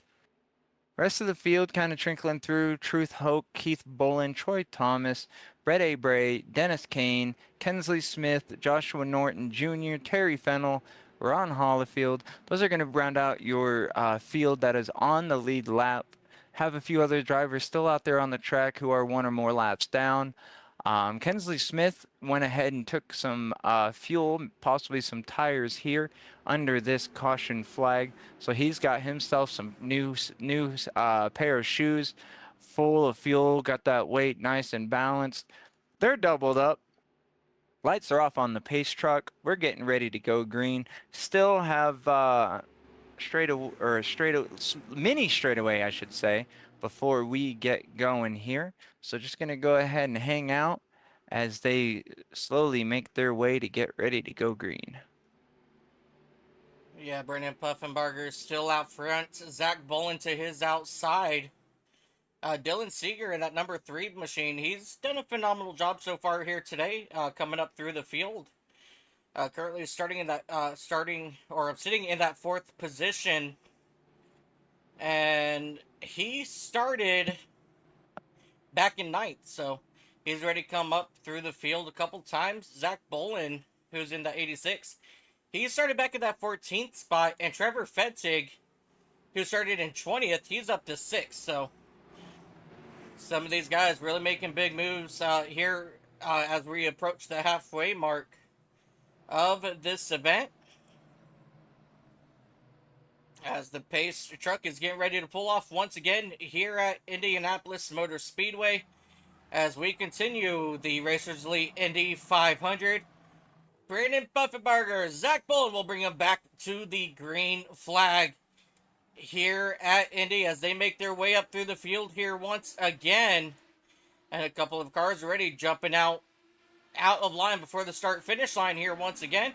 But here they come, coming around the outside here as we take a look here at Dylan Seeger. He's continuing to start to fall backwards as he is trying to hold off Truth Hoke, not able to get there. And look who snuck his way up into that 3rd spot, Andrew Tefton, that number 98 machine, as we got a big gaggle of cars back further on in through the field.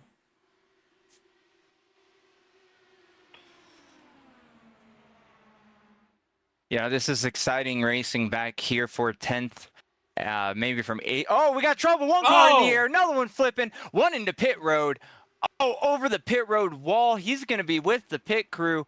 That's going to be the number 24, Joshua Norton. Hey, Josh, you can't park there. What a wreck. Josh, hey, buddy, you're not allowed to be there. Yeah, we might want to call a stewardess for that one. That was a wild wreck. A couple cars took flight, started barrel rolling, and Joshua Norton went where no man should go. It looks like Brett Bray involved in this one here once again in that number 6 machine. But he was just a victim of circumstance, as that all started out back with Joshua Norton and that number 24 machine. And no, that actually started out in front of him. Joshua Norton's trapped by an invisible wall. He might have to tow. Yep. Yeah, Keith Bolin, he's involved here as well. He went for a wild ride along with,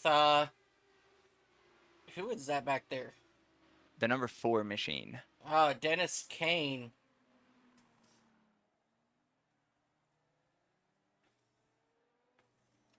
So we're going to come back here and take a look here at Dennis Kane.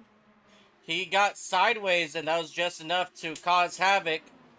And Joshua Norton, yeah, he kind of just ran over Dennis Kane there after Dennis lost control there.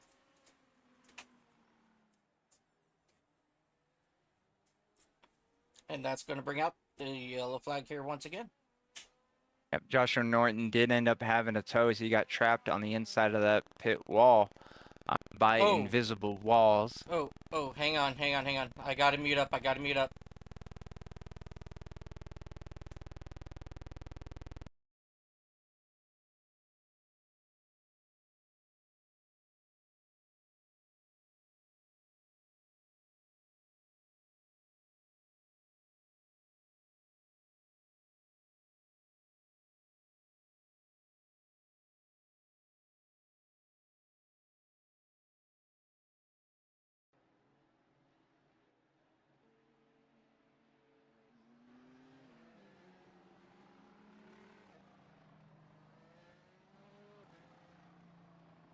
All right, sorry about that. I don't know if you guys heard that on your end or not, but my headphones decided to try to go all wonky on me there, so I deeply apologize about that. You know, life happens. Sometimes technology is an amazing thing until it isn't. So, looks like the number 24 of Joshua Norton will receive an end of line for changing lanes before the line. That's going to be unfortunate. It looks like that crash, though, may have been deemed a racing deal. I'm not 100% sure. Yeah, that was after Joshua Norton had to tow. So yeah, this one was going to be deemed as a racing deal by race control, but Norton still receives a EOL for changing lanes before the line. So they do have that rule in place here. So these drivers are going to have to be mindful of that. It's a really long straightaway. That green flag goes, you get excited, you get that momentum, and you want to try to maximize. But unfortunately, you just have to be patient and wait till you cross that start finish, and then you can start making your moves. Yeah, absolutely, and alright,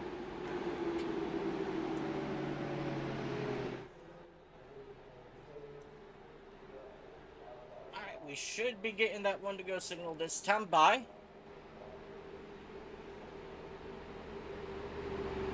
As we do see Brandon Puffenbarger, he finally came down pit road to get service on his machine. But Zach Bolin in that number 86 machine, he's still out. And it's been a hot minute since he's been down here on pit road. So it's not going to surprise me before long to see Zach Bolin in that 86, your race leader, come down for service on his machine. Yeah, you know, and it makes a lot of sense to not really come in and, you know, pit and lose that track position with as many cautions as we've had back to back. You know, cautions breed cautions and everything. You know, they're able to save a lot of fuel, and if they're using those programming modes, there is one specifically for caution flags. Yes. So I'm sure they're maximizing their fuel, and they're conserving their tires on restart. So I wouldn't be surprised if some of these drivers decide up front, you know what? I don't want to lose this track position. I don't want to be a part of that chaos. I'm going to stay up here as long as I can. Because you already know, the drivers in the back who have been pitting quite frequently, they're still going to come in when the leaders come in. So it really doesn't hurt you. But at that point, you have a higher chance of the entire field coming in rather than a few stragglers staying out. Yeah, for sure. As I was going to see if we can get a sneak peek into, you know, these cockpits here, but you know, some of these drivers, you know, are utilizing 5th and 6th gear here, but I'm not sure if you can actually change your map here, but I mean, if you can in the fix, then I'm pretty sure that they are doing just that, as we're getting ready to go back green flag here at Indianapolis as they make their way out of turn number 4 once again. Zach Bolin, Andrew Teft will bring the field to the green flag. And now it is on as we begin a lap 78 right here at Indy. As everybody's behaving themselves this time. They're all staying single file as they get past that start-finish line. And here they come, heading down into turn number 1. Zach Bolin, he's quickly out to that race lead as Truth Hoke is trying to fight off Trevor Vetzig in that 7-Eleven machine as Hoke gets out a little wide, but he was able to keep it off of that 7-Eleven machine as you see Andrew Teft making a run here on Zach Bolin for that race lead. Heading down here into turn number 3. Everybody else now single file. Kensley Smith already back up into that 4th position as he went for that wild ride just a few laps ago. And now they're coming down the front straightaway. So far, everybody's single file. And of course, as I say that, Zach Bolin, he's looking for the race lead into turn 1. Exciting contact! moves.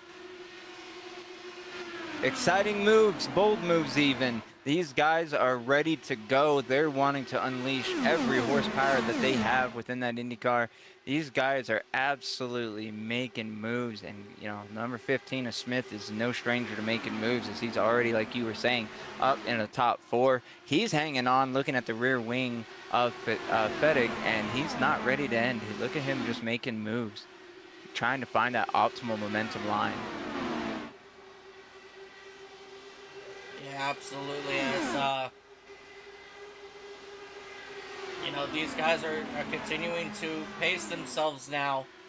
As one car, Truth Hope, he got up into the outside wall there on the exit of turn 2 or turn 1. I'm sorry, but it looks like he's able to go ahead and gather themselves up. But right now, everybody's got themselves pretty much set in stone now for position.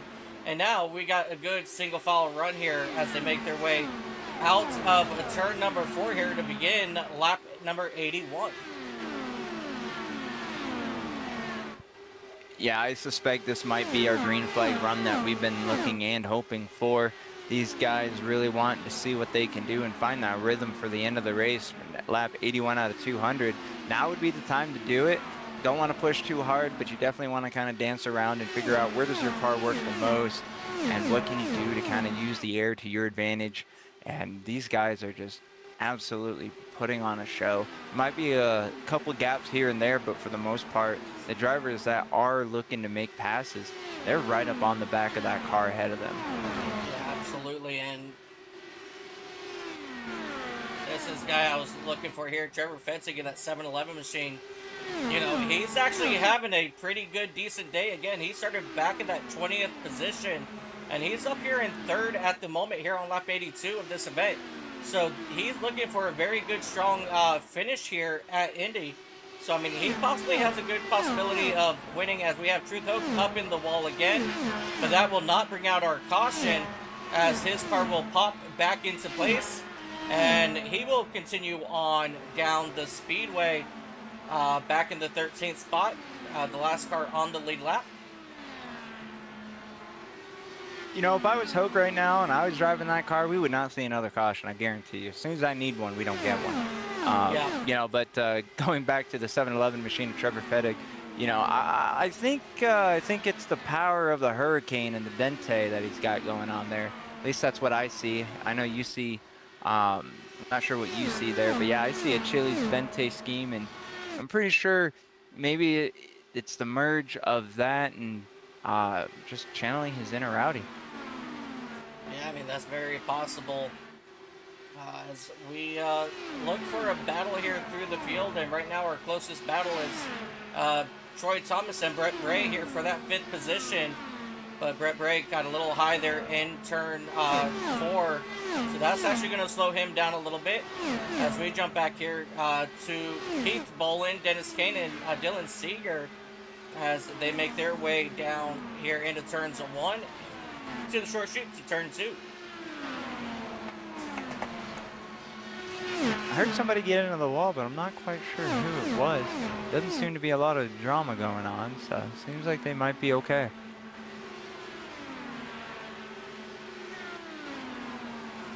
Oh, you know what? Andrew Teft in the 98.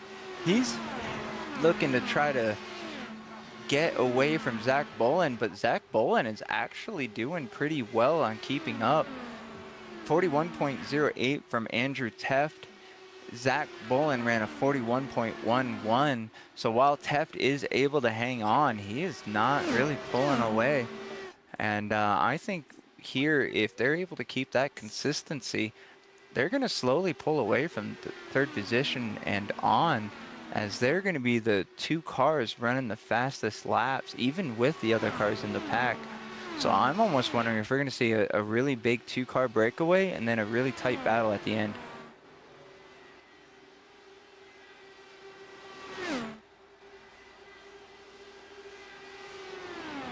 Looking here at Kensley Smith in that number 15 ride, he's now picking up some pace.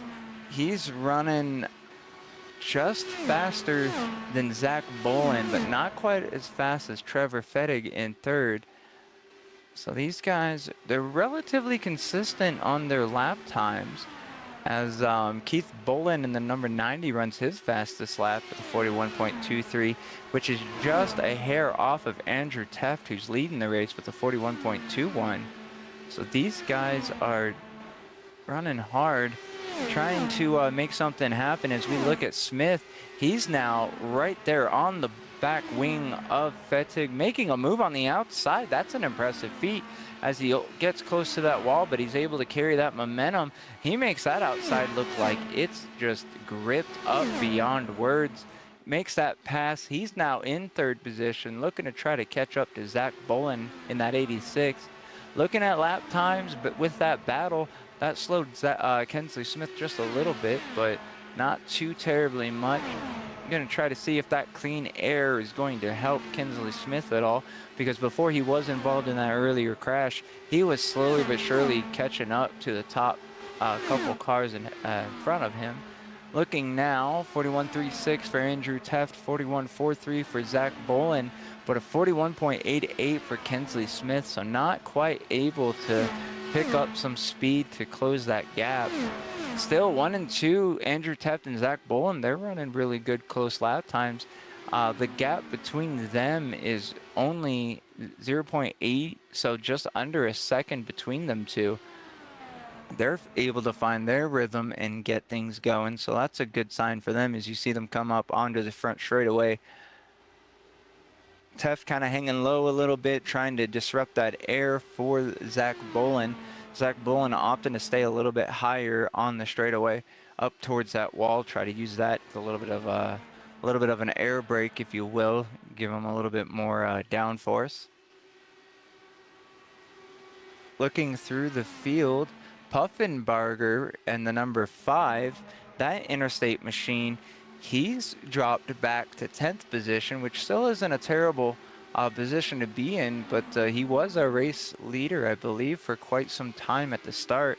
I'm sure he's just biding the time, waiting for the laps to tick down as someone's wing is floating on the ground. Not that big of a deal. Looking up, the number 4 is making moves as Brett A. Bray and Sean Burke are side to side. He's wanting to try to see what he can do in that number 4, Dennis Kane. He's now on the outside of Bray there in the 6. Not able to quite make things happen, but he's not giving up as he's still sticking to the outside, using that momentum to his guidance. Unfortunately, nothing could be done. They're now in line with each other, single file. But, you know, the number 3 there, he wants to make something happen. That's going to be Dylan Seeger. He's on the inside of Brett now. Or, I'm sorry, of Puffenbarger, as he's able to make that pass. He's looking on the inside of Bray now at this time. But, no, that momentum was lost as he now has to fall in line of Puffenbarger, who's now on the inside of Bray. These guys are really trying to make things happen for 9th position there as Puffenbarger makes it happen. Bray still holding on to 9th position. Dylan Seeger in that number 3 wants to make something happen, but unfortunately lost all that momentum, which is going to put him under fire of the number 50, Terry Fennell. Fennell is going to want to see what he can do with that. So far, he's kind of holding consistent spacing off the back wing of Seeger. Seeger trying to recover as much momentum as he can as he starts pulling even further away from Fennell. Looking back up, Puffenbarger now has his sights set on the back of Dennis Kane in that number 4.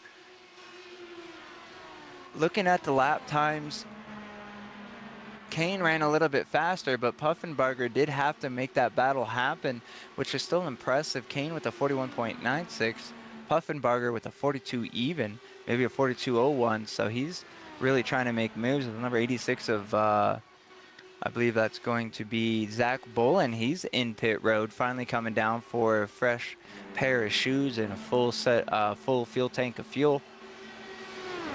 This is definitely something that Zach Bolin needed as he gave up that 4th position. You know, this is the first time he's been down on pit road in, probably about 50 laps. So this is something that he was probably looking forward to the most as he gets service from his crew, as he's now going to get that thing full of fuel. And he's going to pull away right about now. No? Does Picker fall asleep? Come on, guys, get back out there. So. Go. Or did he fall asleep? Yeah, I think he probably got up to run to the restroom real quick or something. But we're going to kick it back onto the racetrack and wait for him to pull back out on track as I am looking here through the gaps here. Dylan Seeger, he is starting to get back to the back bumper here of Brett Bray as they make their way through turns 3 out of turn number 4. I'm sorry, turn 2, and come down this very long back straightaway. So Seeger, he's now starting to make some progress here. Let's take a look here. Bolin now back out on the track for anyone who was wondering. He's going to go down a lap or two, so that's not what they're going to want to see for that 86 team.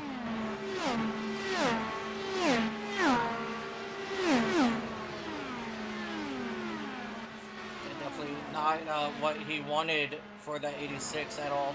After having a very good, strong run here in the Racers League Indy 500, but now it's all in the hands, you know, of Andrew Teff, Kensley Smith, first and second.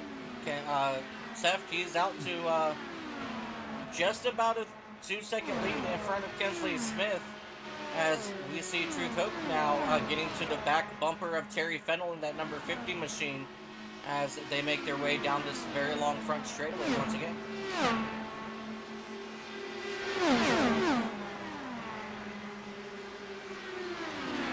Here comes Truth. Oh! On the back bumper of Brett Bray. That's a brave move when there's only a wing separating the two of you. Yeah, absolutely. And this is actually going to put them in a battle with Terry Fennell up in that 50 machine. And here comes Brett Bray taking a look on the inside of Fennell. He's going to quickly take over that spot as they push out of turn number 3, heading down here into turn 4. And now we're going to see what kind of a run Truth Hope can get here on the front straightaway. But no, Terry Fennell, he's fighting back hard on the outside with Brett Bray. And now here comes Truth Hope looking on the outside of Bray as well. Yeah, there he goes. Truth Hope was able to make it the pass work around the outside, knocking Brett Bray back to the 11th position. And now Truth Hope can refocus on getting back to the back bumper of Terry Fennell. But here comes Brett Bray and Ron Hollifield in that 40 machine. They're on the back bumper here of Truth Hope, heading down here into turn number 3. Once again, Hoke, he's going to hold it strong on that outside lane and keep the position away from Brett Bray as they exit turn number 4 as they shoot down the front straightaway here once again.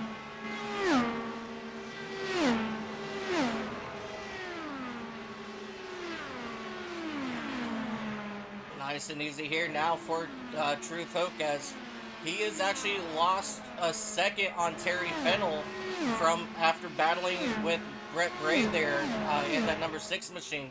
So he's lost quite some time here as we have Trevor Fetig in that 711 machine. He's given up that 3rd position to come down pit road to get some fresh tires and some fuel into that Dallara Indy car. So he's given up that 3rd position. Hopefully he has better luck down on pit road as Kensley Smith. Oh. He has issues out of turn number 2. And that's not... Oh, there's the caution. That just saved Trevor Fetig in that 711 machine. As he comes down and out of the pits, he's going to stay on the lead lap. As Andrew Teft, he is now coming to the start-finish line as he had a good 10-second lead on everybody else. But let's go ahead and come back here and take a look, see what happened to Kensley Smith on the exit of turn 2. He was not down enough and boom into that inside wall. Whew. Oh, hard hit. Another Fortunately, hard hit. that car gets repaired and caution comes out. That's going to put everybody close to being on the same strategy as well, as we just hit halfway to go now. Yeah, absolutely.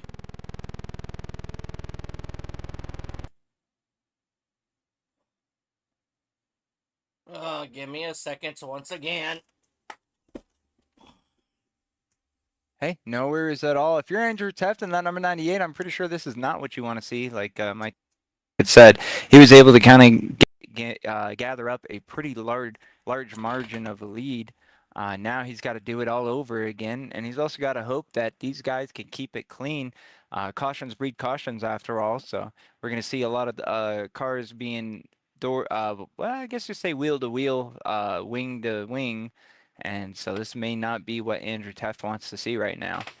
Yeah, absolutely. I mean, but this is also a good opportunity. You know, they just ran a good 25 laps on this set of tires. So, I mean, most of these drivers, they're possibly looking to come down pit road here probably within the next 10 to 15 laps anyway, if we were to stay green flag. So, this here would be a good time for everybody to come down, you know, get tires, get fuel, and well, at the end of the day, that's just going to bring Trevor Fetzig in that 7-Eleven machine, well, to the front of this field.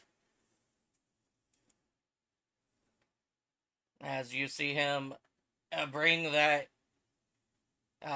Chili's number 7-Eleven, as he's going to ride the Dente to the front of this field for this restart as we cross over to the halfway point. 250 miles down, 250 laps to go. Crashing pit road. That's going to be the number 55 of Truth Hoke, who is stuck on the wall. That's unfortunate. Falling asleep, maybe? Looking at a phone? I don't know, but don't drive distracted, folks. Off that wall. Let's see what happens here. Oh, he's still riding that wall like the Dente. Oh, unfortunately for him, the timing tower is not a physical object. He's going to have to go way past his pit stall. And, oh, no, he's right by his pit stall, but he ran out of momentum, and now he's just stuck. Yeah, there he goes. That's he's going to have to tow it. Yep. Very unfortunate there for that number 13 of Truth Hope. But, hey, you know, just like Kensley Smith, it's not over yet. Amen to that. You know, I heard long time ago that anything can happen at Indy, and Indy gives some of the wildest experiences that one can have. And I think this is just a stroke of the Indianapolis Motor Speedway, because I haven't seen this type of anarchy in so long. And it's not even the driver's fault necessarily. Like, sure, they might put themselves in a position to be involved in a crash, but just the sheer luck that's happening. Car going over the pit road wall, car riding the catch fence, landing on his roof, Truth Hoke just getting absolutely lodged on the outside pit wall. What a chain of events today has been. Yeah, it's definitely been very interesting to say the least. Oh man.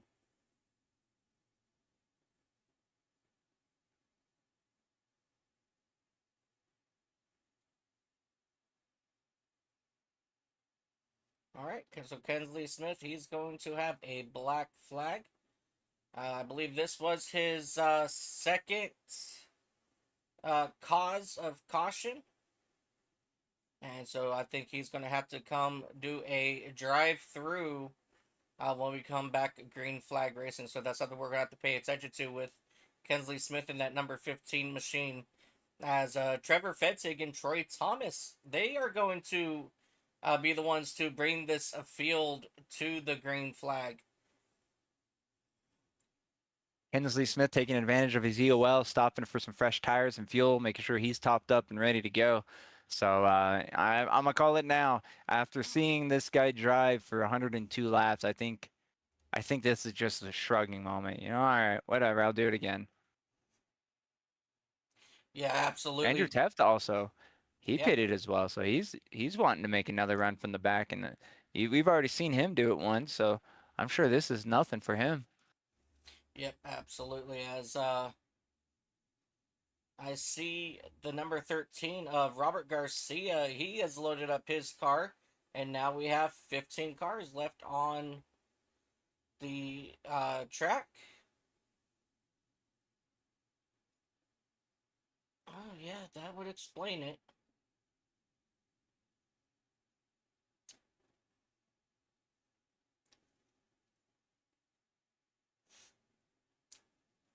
Sorry, I'm excited to see this restart. Oh yeah. I think this is going to be the one where we see a lot of big moves, especially from the cars in the back that were up front earlier. I think they're going to try to look for any opportunity that they can to try to get back up there. Because even though we do have just under 100 laps to go, they're going 200 miles an hour. And while the lap times, are still a minute and some, sorry, a minute and some change, it's still quite a bit of, goes by quick. Absolutely. Trevor Fetzik, Troy Thomas into the restart zone, and we are green flag racing once again here at Indy as Brandon Puffenbarger, he's looking quickly to the outside there of that 88 of Troy Thomas as Puffenbarger's wanting to retake that race lead. But as of right now, Thomas, he's not giving it up so easily as they exit turn number 2. And that's going to allow Trevor Fetzik in that 7-Eleven machine to regain or to take over the fully that race control out of turn 2. Down into turn number 3. Here comes Trevor Fig for the first time here at Indy. He's looking to lead his lap. Puffenbarger was able to clear Troy Thomas, and now he's got his eyes set on Trevor Fetzik. But Fetzik, he's going to lead this lap here at Indy as we have 2 cars ducking down onto pit road. Kensley Smith and Joshua Norton coming down pit road. Joshua Norton had a black flag just applied, I think, for speeding on pit road. So that's not good there for Joshua Norton in that number 24 machine. As Trevor Fetzik, he is still being hunted by Brandon Puffenbarger in that number 5 as he's looking to regain the race lead here. But let's drop back here just a little bit to Dylan Seeger in that number 3 machine. Currently sitting in that 6th position. He's trying to catch up to Keith Boyle in that Boylan in that number 90 machine as they exit turn number 4. As these guys are finally just so far single file here on this restart as they make their way down here into turn number 1. And as of right now, everybody's minding their P's and Q's for the moment. As we take a look here at Sean Burke, and that's number 93 machine. He's looking to start to make some moves up through the field here as well.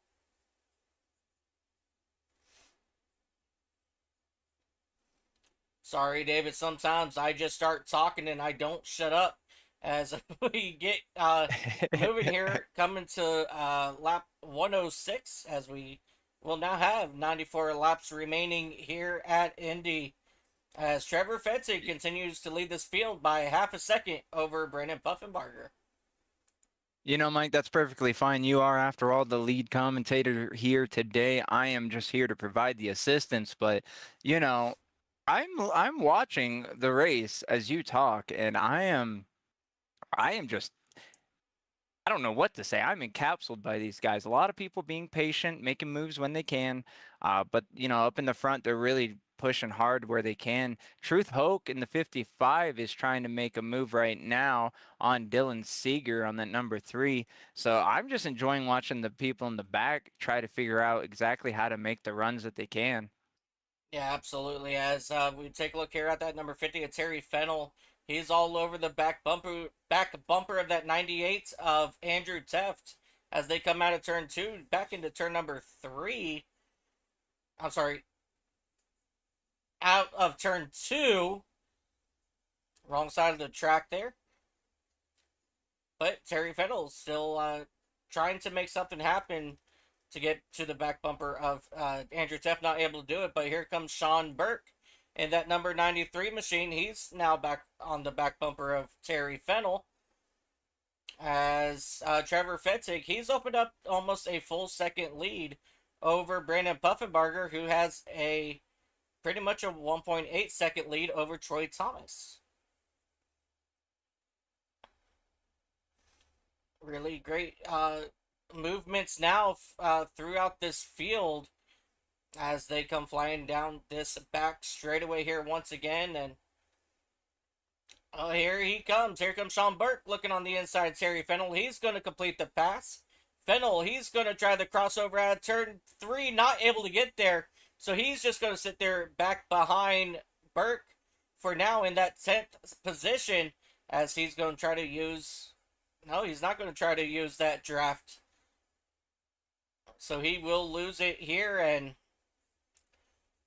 keeping an eye on our tower Fetzig, he has opened up a 1.2 second lead over Puffenbarger for the moment. So right now, Trevor Fetzig, he's got that clean air, and he's absolutely loving it at the moment as these drivers make their way down here into turns 3 and 4. Jumping back up here to Troy Thomas in that number 88 machine. He's got Dennis Kane on his wake right there, coming down the back straightaway. As you see Keith Boylan trying to take away the draft from Truth Hope to keep Truth Hope further back behind. As you see Dennis Kane getting up there to the back bumper, almost hit the wall on the exit of turn number 2, but he was exit turn number 1. I'm sorry, but they will keep it off the wall. As you see Kane now using the draft from Troy Thomas to sucker right up to that back bumper into turn number 3. So Dennis Kane, he's going to have a good run here heading down the front straightaway, as long as he can hit his apex just right here on the exit of turn 4. And now down the front straightaway, he's going to jump out right about, now. No, he's going to stay right there behind Troy Thomas into turn 1. I think Keith just pounded the outside wall. And that's going to allow Truth Hope now to make a run around the outside.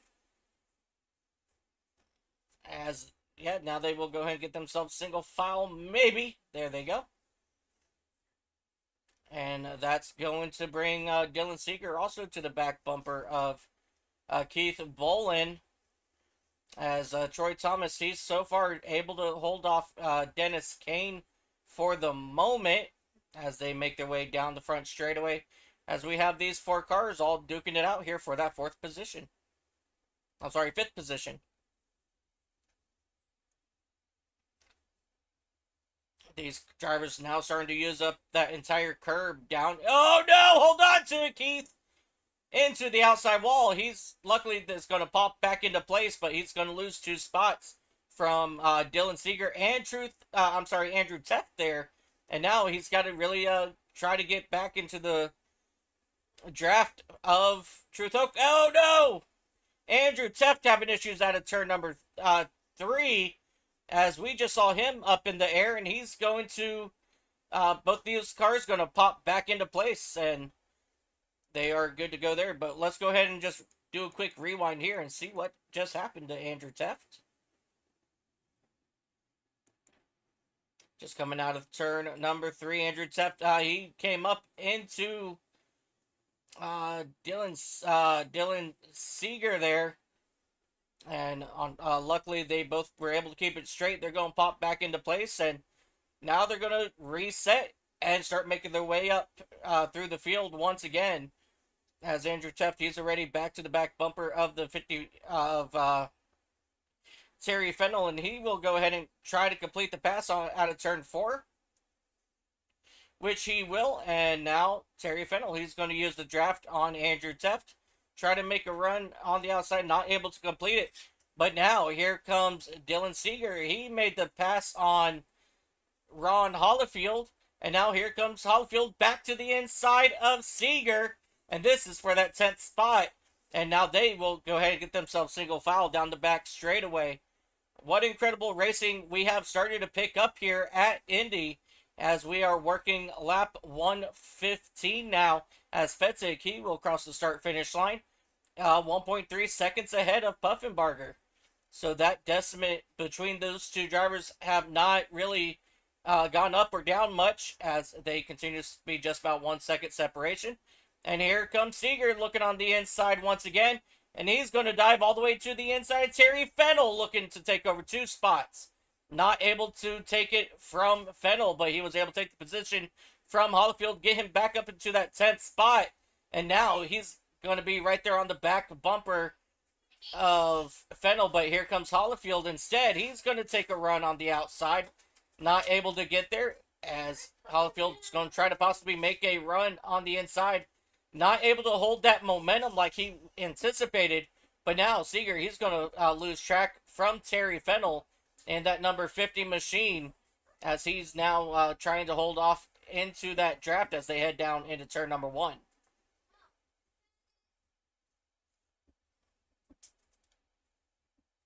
Fettig, that last time by, has opened up to a just about a 2.5 second lead now over Fettig. So he's quickly gained 1 second, and he is still flying in that number 7-Eleven machine, as that has now grown to just about 3 seconds over Brandon Puffenbarger.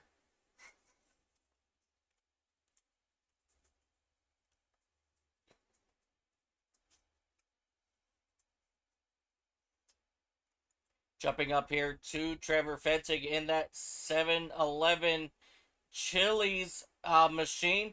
He is, let me tell you what, I think this is the best form I have ever seen Trevor in, as he makes his way around turns 3 and 4. We have a caution. Brett Bray in that number 6 machine has brought out our caution here on lap 117. And that's going to bring Puffenbarger right to the back bumper of Fettig, as we just ran, just about 18 laps, or no, about 16 laps there under green flag conditions. So this here just might bring everybody back down pit road. Let's go back, take a look here into turn number 1 with Brett Bray, as he just had too much momentum coming out of turn number 1. And it just suckered him up into the wall, and that will bring out our caution.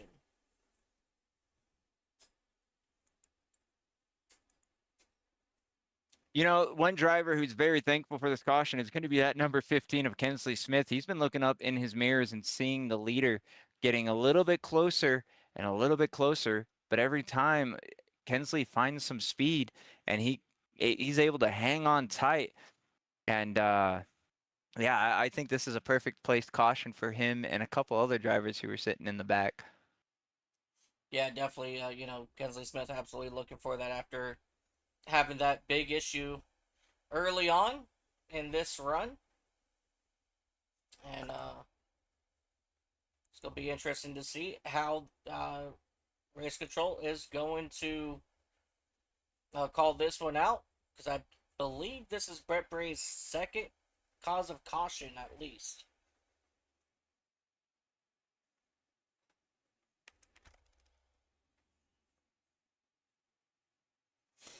But here comes all the leaders down pit road.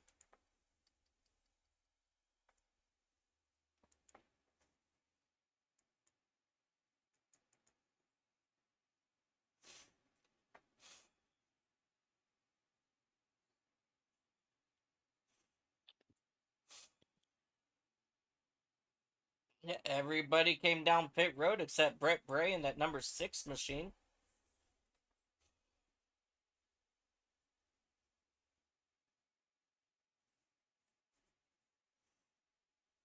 As you see, Trevor Fettig. It looks like...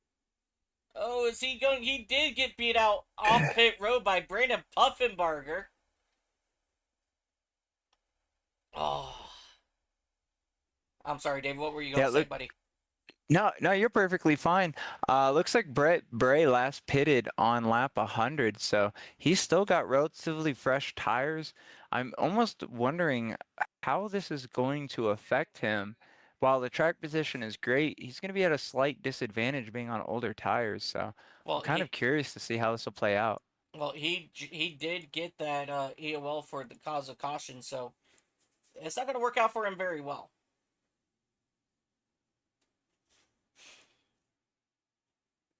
Oh yeah.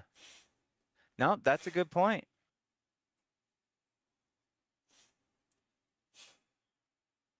I think the race control is pretty eager to get this done. They said that penalty was for lap 177, so I did not catch that. 177? We're only on lap 119. Yeah. Unless she's telling the future. I think she meant 117 for that. Yeah. I would have pitted. Yeah, if I was Brett Bray, yeah, I would have pit too. To be fair, though, I mean, he can pit now and be just as fine. So maybe that was his strategy. He's going to get the EOL anyways. He may have known that. And interesting to see if he stays out now or if he comes in. As one car looks like they're going down. It's going to be that blue car, the blue Napa car of Kensley Smith. Yep. He's going to go ahead and get some tires and fuel to make sure he's topped up and ready to go for this green flag run. Joshua Norton in that number 24 machine. He's going to get one of his 2 laps back here under this caution. So that's going to put him 1 lap down and into, I believe, the lucky dog position. But Brandon Puffenbarger, Trevor Fetzig's going to bring the field back to the green flag.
Alrighty, guys. Brandon Puffenbarger, Trevor Fetzig will bring the field back to the green flag here at Indy as the iRacing.com pace truck will pull off the racetrack once again here.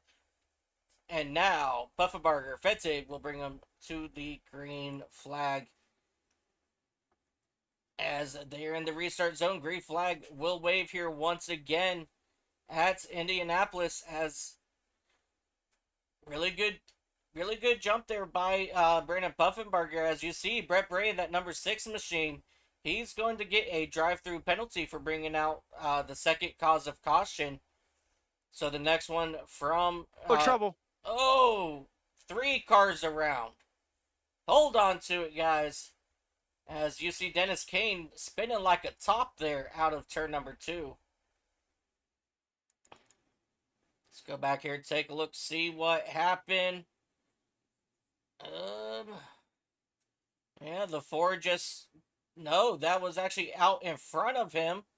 And he was just a victim of circumstance, but I believe that was Truth Hope there in that number 55 machine that got into the back of... Trevor Fetzig in the number 711. Oh, no. You know, Trevor's been having an interesting day today. He's been in almost every other crash that's happened, and he's been able to kind of catch up and repair the run. And as soon as he does, something else has to happen to him. It's definitely very unfortunate there for Trevor Fetzig after having a very strong day here in that 7-Eleven machine. Just unfortunately, Truth Oak slid up the track a little too far and got into him there. So unfortunately, he's going to have to come back and restart back at that 10th position. And again, you know, you got that the 4 of Dennis Kane, just a victim of circumstance there, as these drivers are finishing up lap 122. As I'm glancing over at my TV, and I think I see some raindrops on some of these windshields here over in Charlotte, as they have 4 laps to go here in stage 2. So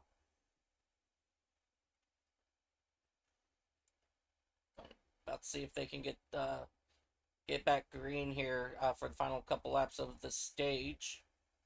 Because after they complete the next 4 laps, that's going to bring them, you know, to where they can call the race if need be.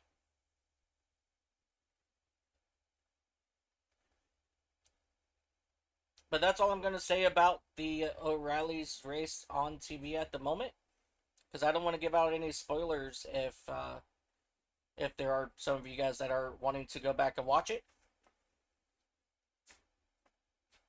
Yeah, I definitely would appreciate lack of spoilers. However, the problem is, man, and I understand marketing, NASCAR always spoils it for me. They do. But I wish YouTube had a spoiler alert system where you can be like, don't spoil. Let me manually see what videos are there so I can do it to myself. Because I tell you what, I unfortunately missed Hocevar's win, and I found out he won before anyone told me because NASCAR decided to ride that train. yeah, but let me tell you what, Hostvar had one very unique celebration at Talladega. If you guys have not seen it, you guys go to check it up right here on YouTube. Carson Hocevar win and celebration at Talladega. Definitely one that you will want to see. As we are making our way down the back straightaway now, I believe. No, they're still in turns 1 and 2.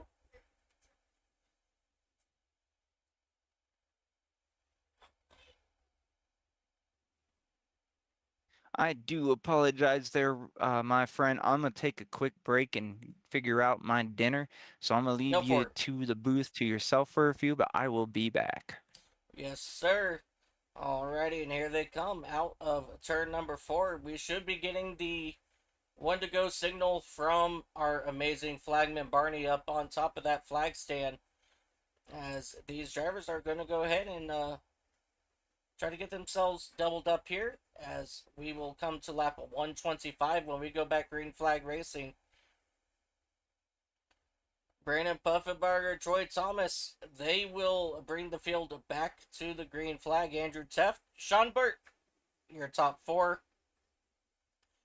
Dylan Seeger will be 5th. Keith Bolin in the number 90 will be 6th. Terry Fennell 7th. Zach Bolin in the 86 will be 8th. Kensley Smith, Trevor Fetzig back in 9th and 10th. 11th and 12th, you got Dennis Kane and Brett Bray, and then Ron Hollifield and Truth Hope will round out your top 14. And then you got Joshua Norton in that number 24 machine, the first car 1 lap down.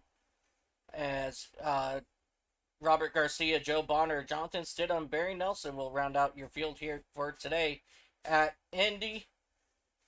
Well, we are quickly approaching halfway to the last part of this race here at Indy. As Brandon Puffbarger, Troy Thomas, they will look forward to getting the green flag here this next time by. Fred in the iRacing.com pace truck.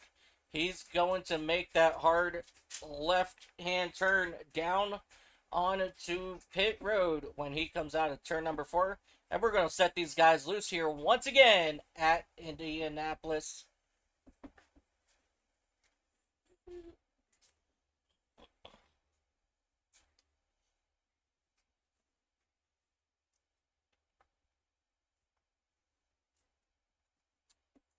Pace truck is off. Brandon Puffenbarger, Troy Thomas will lead the field to the green flag into the restart zone, as these drivers will now run up through the gears heading to turn number 1 as Puffenbarger quickly takes control of this race. But here comes Sean Burke on the inside of Troy Thomas for that second spot. And here comes Andrew Teft taking it hard left to get onto the inside, as you see that 55 machine Truth Hope going to get a drive-through penalty for bringing out the second cause of caution as they make their way down the back straightaway. Puffenbarger trying to shake off Sean Burke, but not able to do so, as we continue to see Troy Thomas on the back bumper here of Andrew Teft, as they will make their way here into turn number 4, as we cross to have 75 laps to go this time by. As you see, Brandon Puffenbarger still trying to shake off Burke, but here comes Burke on the inside into turn number 1. Not able to make it stick down in turn 1. Burke, he's going to fall back, and he's going to get back behind Brandon Puffenbarger, but that just there cost Burke a lot into turn number 2, as these drivers will make their way down this front straightaway. Once again here, Burke, he's now slowly regaining on the back bumper of Puffenbarger, as everybody else is now single file pretty much out of turn number 4. As you see, Sean Burke, he's getting a good run here down the front straightaway into turns 1, out of 1, into turn 2. And now Sean Burke pushes up the track just a little bit, and that is not any good there for Burke, as he will lose a little bit of time here as they come down the back straightaway. Back into turn number 3, and Burke still all right over there as we fall back here to Keith Bolin and Zach Bolin. One car into the outside wall. I believe that might have been Dennis Kane in that number 4 machine. Not exactly, I did miss who that was. But now heading down here into turn numbers 3 and 4 now. Oh, hard into the wall goes Trevor Fettig. He's going to lose a position here to Kensley Smith. As Kensley Smith, he will take over here for that 8th spot. As you see, Trevor Fettig losing the spot here now to Dennis Kane. So, you know, Trevor Fettig, he was very strong in that open air. And unfortunately, with him being dirty air, Dennis Kane got super loose out of turn 4. But that kept Trevor Fettig up on his toes. And no, here he comes now. What? Trevor Fettig just went poof on me for just a moment. I'm not sure what happened there. No, he's still gone. Oh no, did Trevor... That's a scary time to be on the track. Yeah, and I am showing Trevor Fettig still not on track. So I believe he probably just lost some sort of internet connection with iRacing as Ron Hollifield gets into the outside wall. And that's going to allow Keith Bolin to make the run on the outside. I'm sorry, Dennis Kane on the outside. Wait. Did I just lose who I was with? Possibly. I mean, you called it right, minus the outside part. Dennis Kane was trying to make a move on Joshua Norton in the number 24. Ron Hollifield still being battled, or still battling with Brett Bray. Hollifield was on the outside of Bray, so you might have gotten the cars a little bit mixed up, but still relatively accurate play calling for not looking where you're talking. Yeah, I apologize about that, and it does seem like Trevor Fettig, he did lose internet to the server, so unfortunately that's going to end his day in that 7-Eleven machine. As you see Dennis Kane working around no, wait, who is Joshua Norton in the number 24 there, yeah. You know, that was impressive by Norton being able to hold off Kane on the outside like he did. Kane came flying up there like he had a full head of steam, but the answer Norton gave absolutely shut it down. That's why it's so confusing. Norton, he is still 1 lap down fighting these guys up here for this 9th position. So, oh, wow. Yeah, so that's why it kept throwing me off between Dennis Kane and Keith Boyle. Keith Boyle, his number on my screen is showing a green 90, and I was looking at his the green car on screen, which just happens to be Joshua Norton in a green car. But once we jump to Keith Bolin, he's in a blue car. So that's what got me all off guard there. So I apologize about that. But for being a lap down, they sure in heck is giving us an awesome race back here. Yeah, Norton doing his very best to try to make up as much ground as he can to naturally get that lap back just in case a caution comes out. He's on the same field as number 4, brushes the wall just a little bit. No significant damage there as Kane now dives to the inside, using that aerodynamics to his advantage. He's able to make those passes really easily, but the number 24 of Norton, he just answers back and just tries again to make some moves, but it looks like Kane's done with it. He's like, I gotta go, man. I appreciate you giving me the fun battle, but it's not for position, so I gotta go.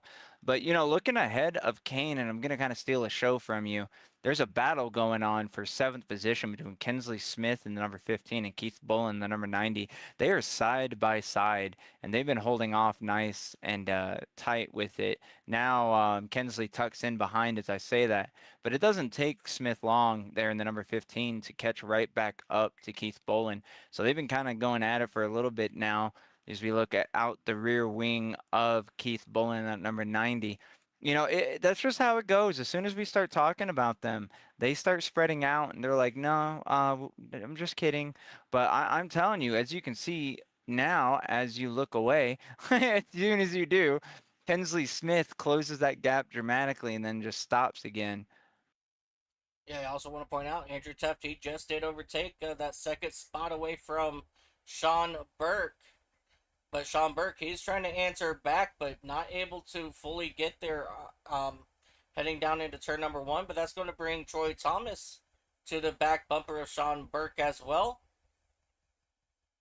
As everybody pretty much gets themselves back into a single file formation for the moment, as we are working, coming to lap 136. So Brandon Puffenbarger quickly trying to wind down these laps here so that we can get to the end of this race.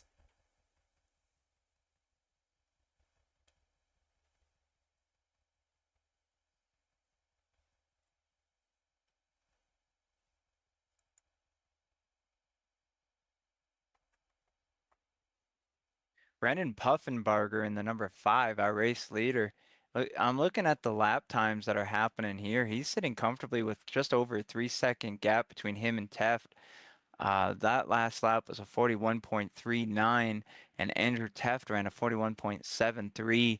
Looks like at this moment, out of the top 7, Brandon Puffenbarger is running the faster laps, but Kensley Smith, again, 41.36. He's able to kind of run a lot faster, or a little bit faster than Brandon. Brandon just ran a 41.44. Kensley a 42.32. So a little bit of a fluctuating lap times there. That's not what you want to see. But looking further, Dennis Kane in that number 4, he's running a 41.42. So he's slightly faster as Kensley Smith just disappeared from the racetrack, so that's not good. He's having a connection issue as well. He might be out. But going back to where we were going, where I was going with that,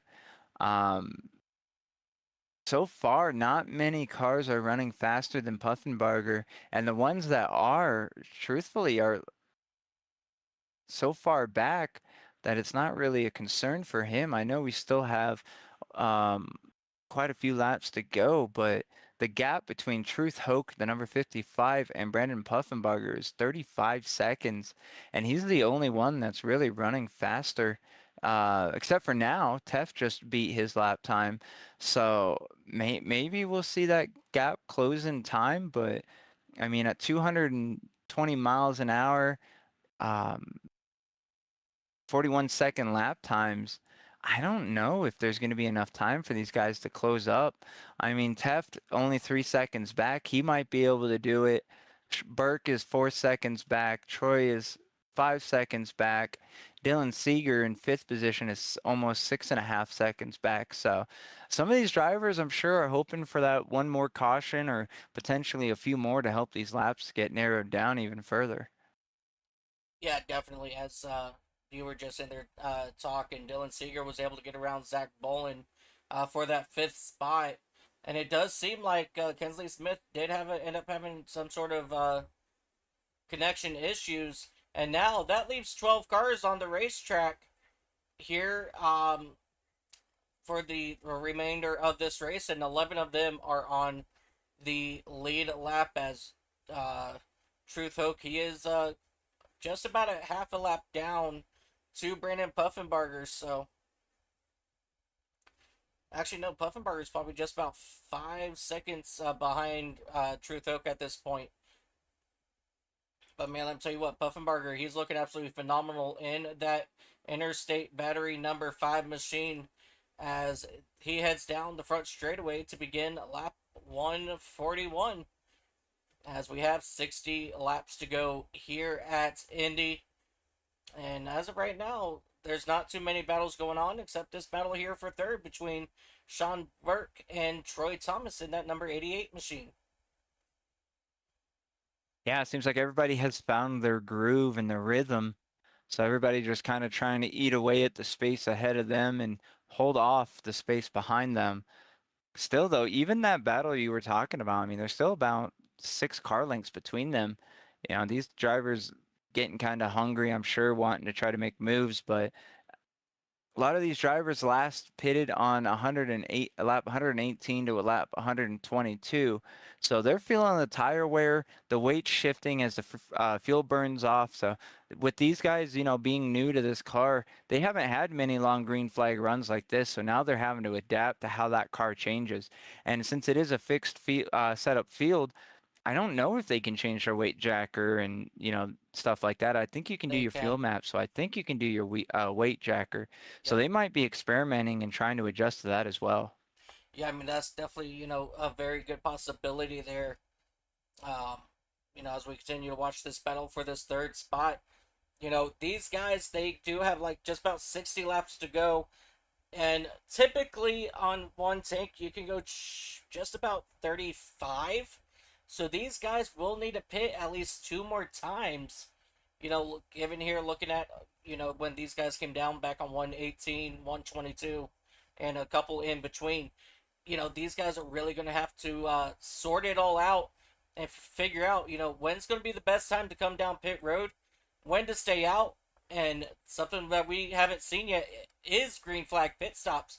So these guys, they're really going to have to be careful coming down on pit road because it's very easy to get caught speeding down here on pit road. And trust me, I know from experience. Oh, as do I, that's for sure. I mean, these cars got good brakes, but it doesn't take much to be a mile an hour quicker than you need to be and get pinged for that and hurt yourself even more. I was looking as you were talking, Dylan Seeger in the number 3 and Zach Bullen number 86. They're heating up. These guys are moving on the short chutes and the straightaways. They're moving out of each other's lines, trying to break that air and follow that air respectively. So these guys know, hey, we got to hold our position here. We do have to pit again, so track position is important. You don't want to fall off too far, and you don't want to have a car right on your bumper because then that can be a really bad day for them. Yeah, absolutely. As you continue to see these guys battle back here for that 5th position. All right. And for those that are wondering, the truck series, they will run tomorrow morning at 10 o'clock in the morning. So they should be Good done. to know. Yeah, so they should be done before the Indianapolis 500 tomorrow afternoon. So we're in for a good long day of racing at both Charlotte and Indy. So very excited for all that to happen. But yeah, so things are now starting to get spread out through the field. Everybody is pretty much sitting just about a second separation.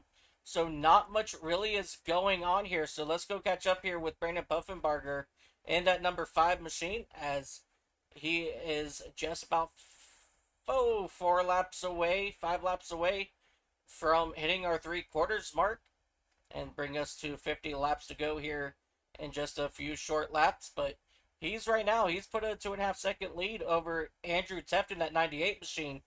He was doing a fantastic job right now himself after being caught up in a couple of incidents in that number 98 Lucas machine. So he's definitely, happy to have this kind of finish here. But at the end of the day, we got one driver, that's going to walk away with some money as we have a couple cars coming down pit road. That's going to be Zach Bolin and Dennis Kane for their pit stop. And like I said, these guys, they will have to make at least one more pit stop before this day is over.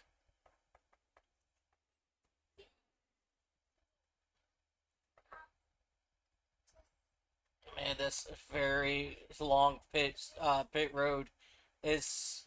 I have a love-hate relationship with this pit road. It is so long, but it's so slow at the same time.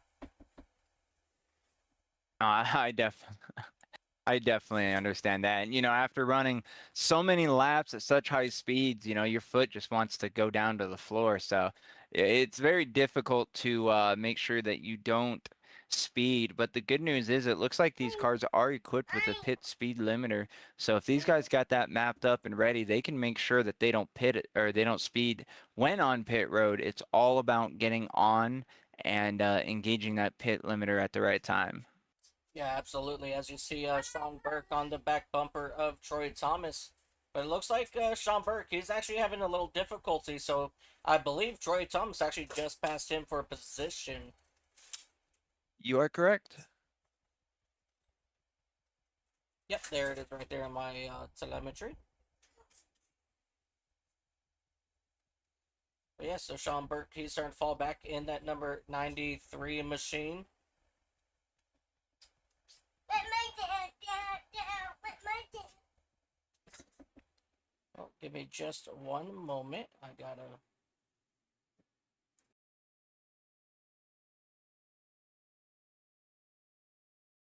You know, it's definitely interesting to see as things kind of calm down here, cars running their own rhythm and getting into their strategy mode.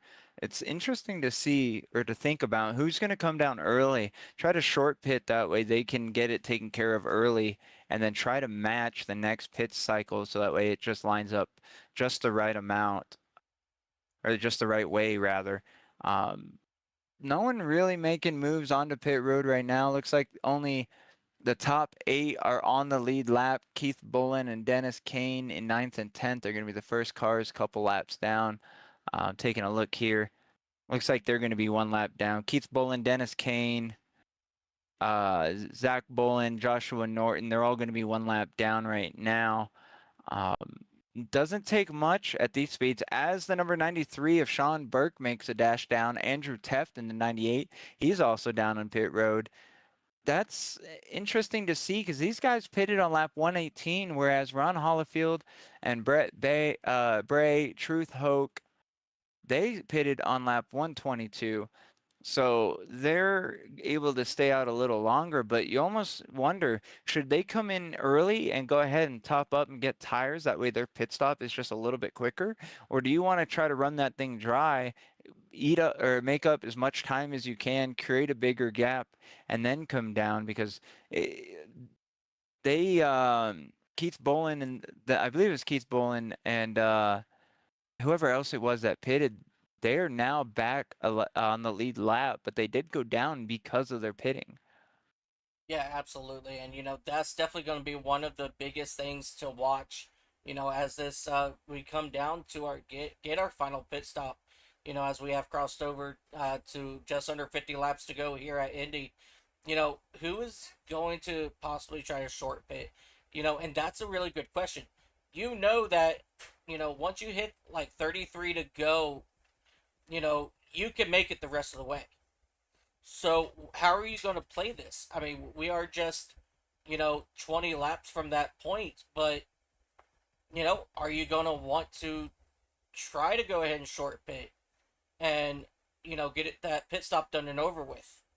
But are you also going to want to stay out here and, see what kind of advantage you can get? In this situation, well, David, what would you do? Yeah, I am terrible at pitch strategy. I'm just going to be upfront and honest. I would run it dry. I would maybe change my fuel maps to try to save some fuel. That way I can try to get as close as I can to the least amount of pits, because I am not a good pit person. I'm good at not getting a penalty, but last Monday, I think it was, I overshot my pit stall by a car and a half. So I would try to not have to pit as much as possible. Well, I mean, I may or may not have gotten that on camera, but but right now, Troy Thompson, the 88, we do have a caution! Which is going to help Seeger because he's lost. Yeah, Dylan Seeger is absolutely lost out of the pits here. Let's go back, see what happened here. As he was taking the road course coming out of the pits. Whoops. Do you think that's the caution? That, I don't know. Yes. Because the caution came out at the same time. So is he going to get a penalty for that since it's not technically a Yes. collision? Yes, he did get an EOL for that. Um, yeah, so well, That I was mean, so I confusing. Even guess. iRacing Timing was unsure what to do. Well, I mean, well, you know what? We have seen it all today. I mean, Oh boy, have we. we've seen Kensley Smith, riding the fence as if he was Lightning McQueen or Herbie. We've seen two cars just tumble simultaneously, and now we got a caution for Dylan Seeger for taking the road course on pit exit. So that brought out the next caution. But let me tell you what, we are now under 50 laps to go. And this kind of changes the game because everybody is somewhat on the same pit cycle at this point. So what do you want to do? Are you going to come down, top it off? Or are you going to stay out, keep the track position, knowing that, well, you got to come back down anyway here in the closing laps? That's low pressure. I'd pit here. Unless I had enough in my tank and I had enough confidence that we'd have a caution, I might take a chance on it. But here, everyone else is on fresher tires than you. You have way less fuel than them. Now's your optimal time to come in and go ahead and get that taken care of, because a lot of these drivers are also going to take advantage of this caution, even though they just got done with pitting, that they may come down before we get the green flag. So I personally would just come down and get it taken care of, which looks like a lot of drivers are coming down pit road now to do so. Yep, Brett Bray overshot his pit stop. Keith Bolin, he's down here. Brandon Puffenbarger, the number 5, he's down here to get fresh tires and fuel. Ron Hollifield in the number 40, he's down here on pit road as well. So a couple of these guys, down here topping off. And we do have Truth Hoke, who got the Lucky Dog wave by, I believe. I do not know how long ago this was posted, but Trevinator33 in chat says, "Love this car. Wish I could have kept it clean and not get disqualified with the laughing emoji." Rough break. Wait, who was that? Trevinator33. Not entirely sure who he is on track. I would have to assume that was Trevor Fencing in the 7-Eleven. I would assume so, yeah. So now that yeah, explains. because he definitely had a rough day. Yeah, so that will explain on why he went poof on us. Yes, that checks out. That checks out. Rough turn of events, because he was definitely a strong contender. But we appreciate you popping in and watching and chatting. Sorry that your luck didn't quite go the way you wanted it here today, but you did put on one heck of a show. Absolutely.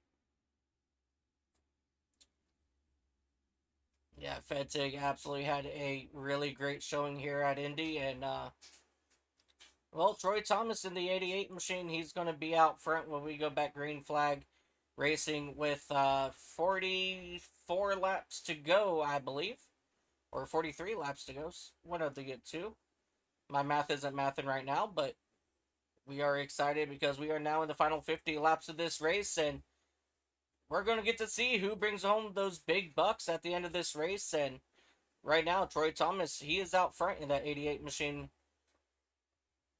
Wait.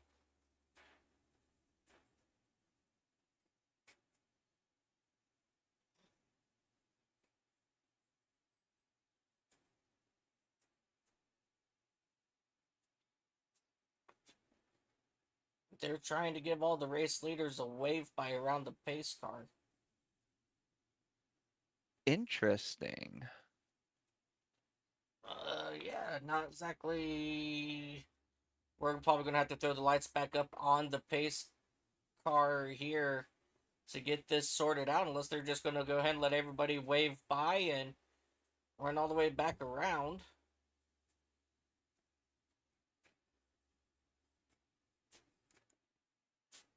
Yeah, everybody's getting away by around the pace car.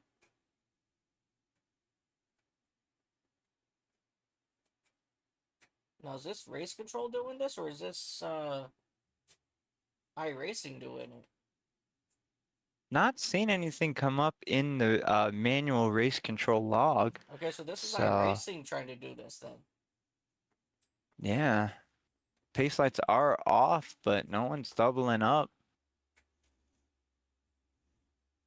We've definitely seen it all today. Yeah, so Joshua Norton in that number 24 machine, he got a wave around the pace car as well. So I think we're going to go back green flag racing this time, and they're probably going to have to clear all the black flags that everybody just might get here on this restart for not passing the pace car. But we're going to have to see how that goes. But pace car out of turn number 4. I guess we're going to take this single foul here, as we are just coming to 44 laps to go here at Indy. Troy Thomas, Andrew Teft will bring the field to the green flag. And for the first time today, we have a single foul restart, as they will go ahead and start to pick up speed here into turn number 1. Troy Thomas out front. Andrew Teft right behind him. He's going to go ahead and try to make short work here of Troy Thomas on the inside. He's looking for the race lead here. As these black flags are now starting to drop here. No, Andrew Teft, he did get a black flag. Not sure what that's for. I don't think did he change lanes before the start-finish line? No. As of right now, I don't know what iRacing is doing, but we're going to go ahead and get everything sorted out here. No, Andrew Teft will not get a black flag here. So very unsure what that was about, as Troy Thomas almost hits the outside wall there out of turn number 1. But right now, Andrew Teft, he is out front, as he's continuing to barrel down the back straightaway here. As we got battles going on back here. Brandon Puffenbarger, he's starting to move back up through the field, as he is now up into that 6th position, as he's trying to get around. No, he just got around Boylan, Keith Boylan, and now he's got his eyes set on Zach Boylan. Oh, Sean Burke in the 93 machine, he just set the fastest lap of the race. Keith Boylan getting into the outside wall, and there goes Puffenbarger getting into the outside wall as well. But luckily for him, his car will poof back into normal range here before getting into turn number 3, so that's going to help him out. But that did bring Keith Boylan to his back bumper out of turn number 3 into turn number 4.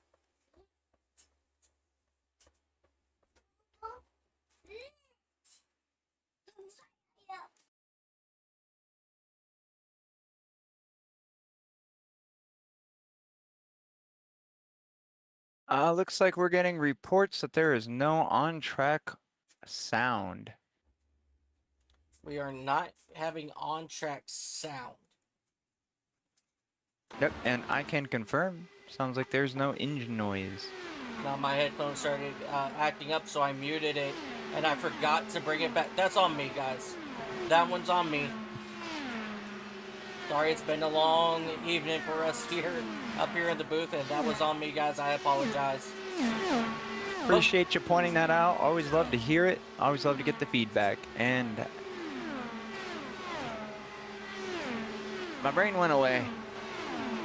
It's all right. But as of right now, Andrew Teft, he is out to just about a half-second lead now over Sean Burke in that 2nd position, as Puffenbarger once again hits the outside wall out of turn number 2, damaging his car, and that he's going to lose position to Keith Boylan, as he's going to fall back to that 7th position now, as they are making their way around for lap 161, as we are quickly approaching the 30 to go mark.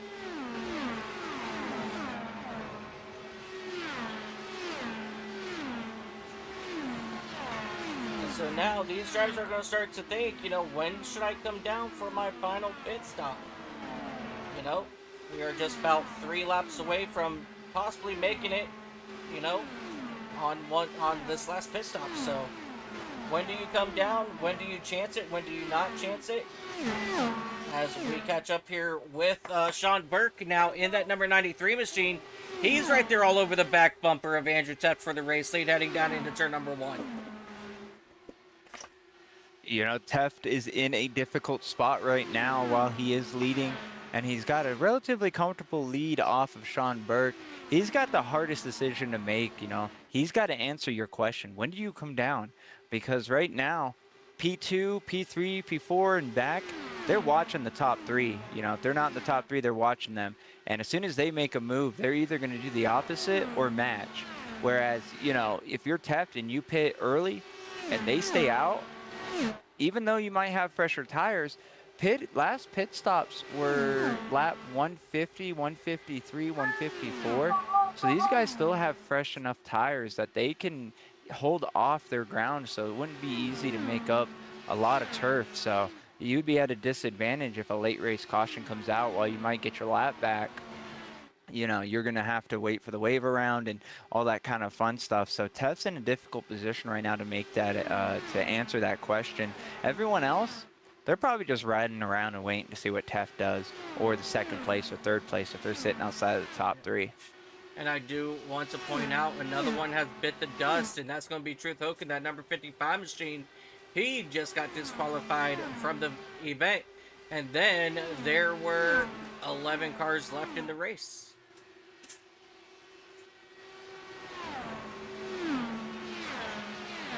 So these drivers are quickly approaching their limits of these race cars, and you know, as of right now, we're coming to 35 laps to go this time by. Andrew Teft, he's out front still by 1.2 seconds. But as of right now, everybody else is pretty much spread out evenly throughout the entire field. Yeah, you know, I'm thinking lap 170 is where we're going to see some cars starting to really consider come down.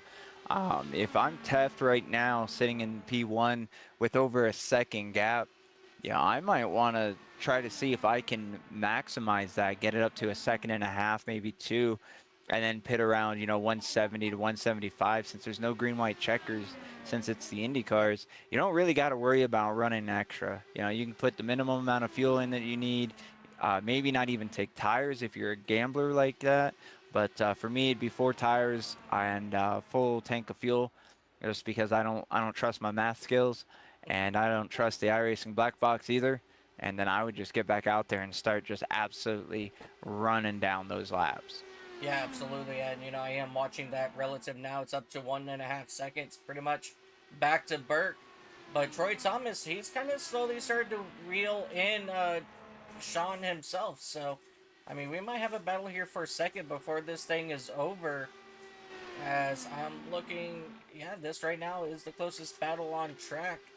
And this is for that second spot. So,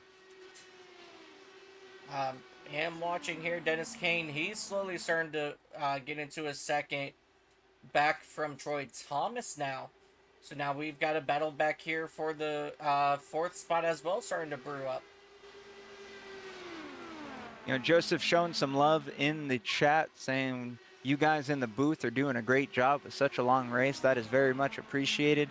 Appreciate you taking the time out to say that. I know may have been considered a rough start and a rough middle, but this has been fun. I've been thoroughly enjoying my time here up in the booth with Mike, and now is when all the cookies start to crumble. This is where strategy really matters. Everything else before was just cannon fodder. Now it's execution time. Absolutely. As Troy Thomas, he has now gotten to the back bumper now of Sean Burke for that second spot. And let's see how long it's going to take for Troy to make a move here for that second position. Because I know once Troy, he has an idea in mind, he sticks to his guns here as they make their way out of turn number 2. That time, Thomas kind of running that middle lane up out of the groove, and that's going to slow him down, make him fall back here just a little bit from the back bumper. But luckily, that draft is going to keep him still in striking distance as Andrew Teft continues to pull away by 2.4 seconds. As they will cross the line here to begin lap. Whoa, big wobble in the back. Zach Bolin, he got completely sideways in that number 86 machine, I believe it was. Oh, no, I'm sorry. That's the 24, Joshua Norton. Norton got major loose out of turn number 4. Yeah, these guys are definitely going to be pushing it a lot harder than we've seen them all day. They know the laps are coming to an end, and they still may have a pit cycle to go. So they know that they may want a short pit rather than run it dry. So I'm sure these guys are just absolutely blistering those tires, trying to see what they can work on. Sorry about that. And if they're anything like me, I like to know what the other cars are doing ahead of me and around me and behind me. So if they're watching, they're probably looking at what the leader was running last lap around, what their lap times are running, and that might come into play when it gets into that pit window, which we're actually technically in right now with 30 laps to go. So these guys are now considering, okay, when do I make a move down to pit road? Because if I'm only half a second off on the pace and I get 4 tires, I'm fresher than them, I can make up some time until they pit. Then when they pit, hopefully they bobble getting into their stall or spin their tires getting out. Hopefully they don't run the pit limiters. One car dives down. That's going to be Dennis Kane in the number 4. Oh, hard on the brakes, locks it up. That may be a penalty. He did cross that line. I don't know how the iRacing system is going to score that, but that's exactly what I was saying. You know, if you pit early, hope another driver pits after you and does that same thing, but maybe make it worse. You know, maybe ding off that barrel and slow themselves even more, slide through their stall. So now we're going to see if Dennis Kane is going to be hurt by that little bobble getting in there, or if it's going to be negated by pure raw speed, as he's been one of the fast cars. Yeah, absolutely. And, you know, we're closing in here, you know. We got our first car coming down pit road. Now we're going to find out how long it takes for the others to follow suit. As Andrew Teff, he will put Dennis Kane 1 lap down for the moment. Well, only because he still has to come down pit road with everybody else. Caution! Oh, caution is out. That is not what Kane wanted to see, because Norton Jr. is also a lap down. Dennis Kane is the cause of caution, actually. Oh, that's twice not what he wants to see. Yeah, he did the same thing. Oh my goodness. These guys are so tired. They are going the wrong way. Oh my goodness gracious.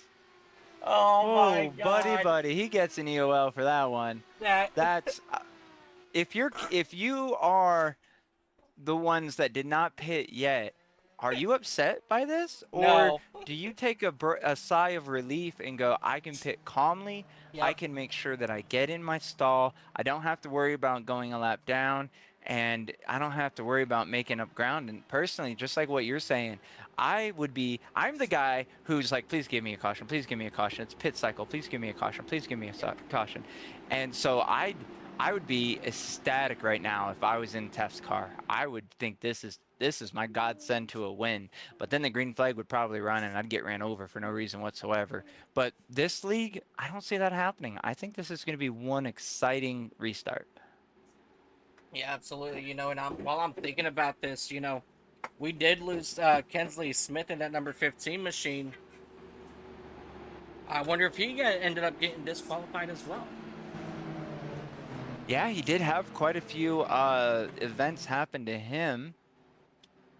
I do not see him in any of our radio channels, so unfortunately we can't ask him if that's what happened. But yeah, that is a good question. I didn't see anything pop up on my race control log here. So that's... Yeah, because he never did get a connection dropped notification, just like Joseph didn't. Or I'm sorry. Trevinator, just like how we didn't get a notice for him.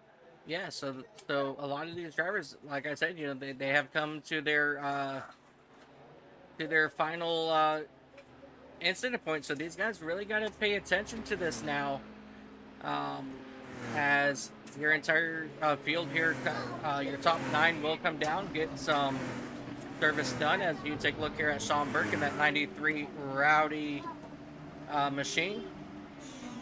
He's come and gone. leaving the pit stalls now. All right, so far Sean Burke, he is going to beat Andrew Teft out of pits. That's going to make an interesting restart for sure. You know, if I am the number 4 of Dennis Kane, I'm thankful that everybody has to pit, because now he's able to get his lap back and stay on the end of the line. So he's going to be at a relative disadvantage being all the way in the back, but he's going to have the opportunity, I believe. I don't know if they're going to close pit lane, but he has an opportunity to get a new set of shoes. Don't worry about fuel and get back out there, and maybe Nope. even though they are pacing, that those tires are just a little bit worn enough that Kane gets that advantage. No, he is actually going to go ahead and fall to the back of the field, so he will go 1 lap down. Oh, interesting. That he was is the an cause of interesting. caution. Yeah, but he was in front of all the lead lap cars, so by theory, the iRacing system should have given him the pass by, and then the EOL would have been double in effect because he would be stuck there. So that is an absolute unfortunate turn of events for the number 4. He's got to hope that just maybe someone's going to crash and he's not going to be involved. Yeah, that's definitely very possible, but we're going to have to wait to find out here as we are working lap 175 coming to lap 176. So here we come, 25 laps to go. We'll have 24 to go or 23 laps to go when we come back green flag. Yep, because it's 25 laps now. So 24 to go next time by. Something like that. How do you feel the aggression is going to be here on this restart with Massive. with less than 30 to go? You think everyone's going to be equally as aggressive, or do you think they're going to maybe let the field kind of straighten out and then start picking them off? With me knowing these guys here in the closing laps, it's going to ramp up, but it should be pretty clean though. So I'm not too worried about possibly seeing another caution here. We're just going to see these guys really, get their adrenaline moving, and I think we're going to see an amazing race to the end here as Sean Burke, in that 93 machine, he's looking to hold off, Andrew Teft, who's one heck of a racer, and probably one of the hardest guys to beat here in Racers Elite. So it all comes down to this. These guys need to hit all of their marks perfectly on this restart. Do not change lanes before the start-finish line, because that bug has hit a couple of these drivers already. So that's something these guys are going to want to pay close attention to. Absolutely, and this late in the race, you cannot afford a penalty, because you don't have the time to make up. You have to maximize your execution on this and make sure that everything you do is perfectly planned and coordinated, coordinated and executed. So we're going to see an interesting start here, because it's always the easiest place to be is first. It's easier to call the start than it is to respond to the start. So if Andrew Teft doesn't get a good momentous start, we could see him fall back and be at a disadvantage with this little laps to go. Yeah, absolutely. As these drivers are going to go ahead and come back to the green flag, Sean Burke will lead the field to the green flag. Andrew Teft right behind him as we get the green flag here, as we see a couple drivers start moving a little bit early, but I don't think that would qualify as changing lanes, as Andrew Teft, he's quickly on the attack of from Troy Thomas. And Brandon Puffenbarger, he's back here as well. He's looking to make a run as they make contact out of turn number 2. This here is the race for 5th place. But right now, Sean Burke, he's got company out of Andrew Teft as Teft looks to the inside of Burke. He's looking for the race lead. Still side by side out of turn number 3. Oh, trouble in the back. 2 cars hard into the inside wall.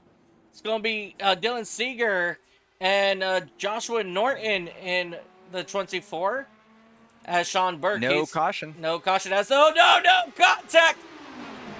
Oh, Sean Burke up into the wall. That's going to drop him all the way back. More contact. 1 car up and over, and that's going to possibly bring out a caution. No caution. Oh, there it is. No. No caution. No, we're still green flag racing here at Indy. That is a wild turn of events, and Andrew Teft in the lead is under fire by Troy Thomas, who's under fire by Zach Bolin. So these guys are really trying to make moves here with 23 laps to go.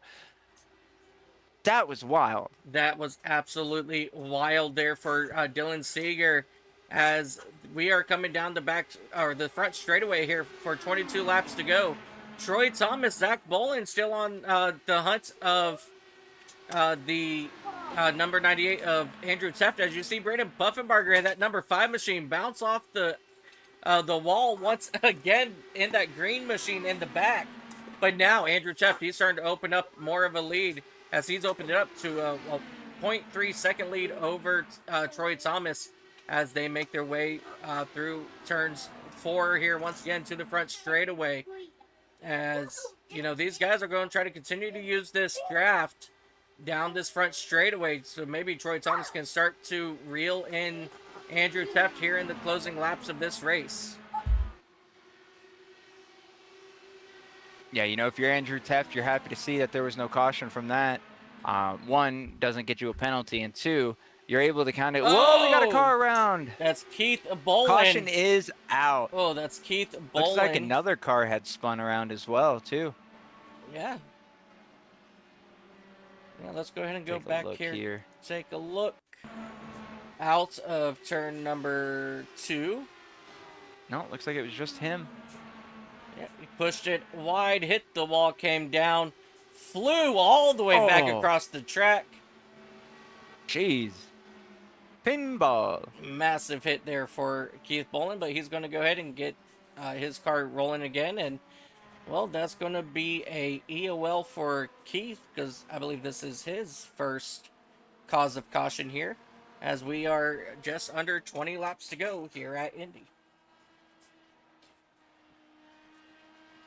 Just like I was saying, Andrew Teft was probably happy that it was under green flag conditions. Now he might be a little bit nervous, because for the first time, he's had some real hard fights behind him. Troy Thomas was not giving up easy on the start. So if they're able to capitalize on the start, Andrew Teft might be at a disadvantage. He might get stuck in that dirty air and get held back and unable to make any moves.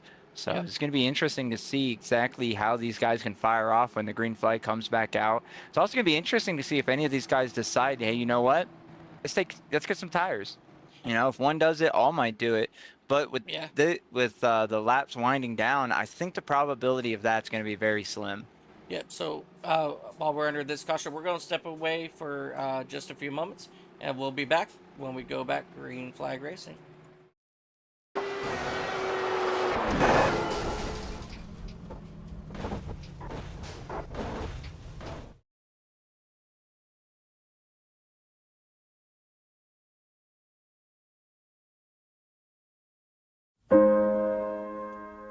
Kyle Busch was a generational talent who rose to become a 2-time NASCAR Cup Series champion and one of the sport's greatest and fiercest drivers.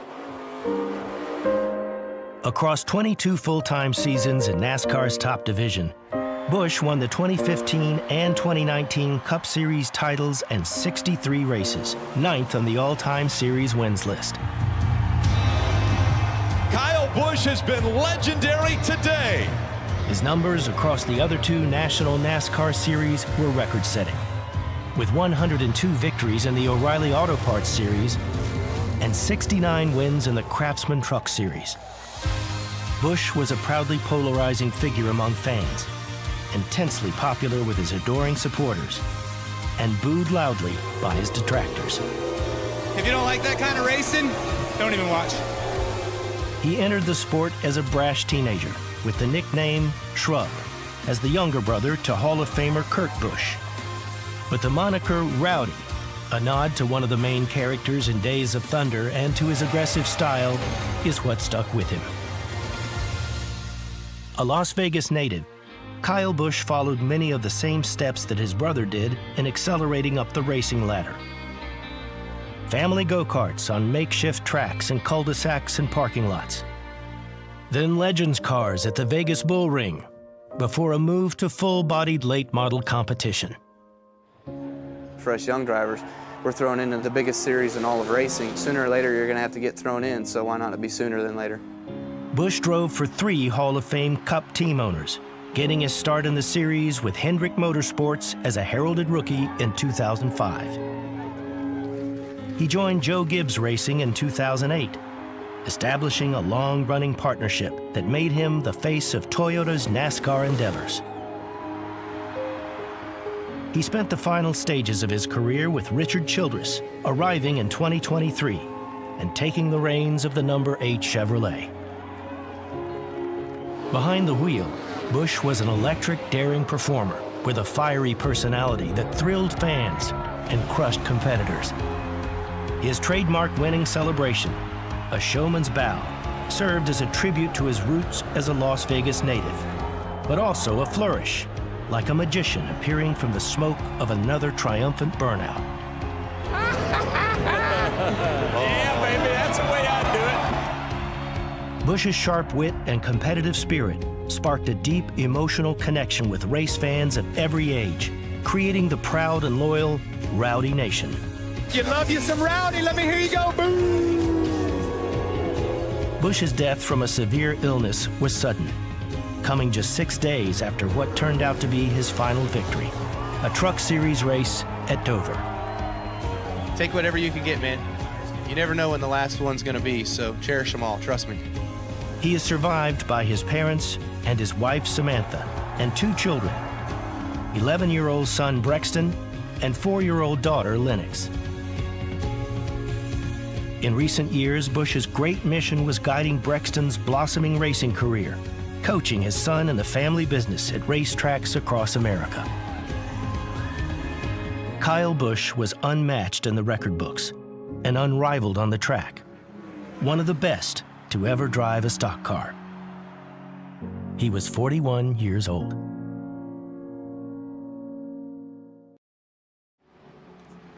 Welcome back, ladies and gentlemen, to Indianapolis Motor Speedway again. Our hearts and prayers go out to Busch's family, all of his friends, all of his co-workers, and we pray that their hearts heal quickly.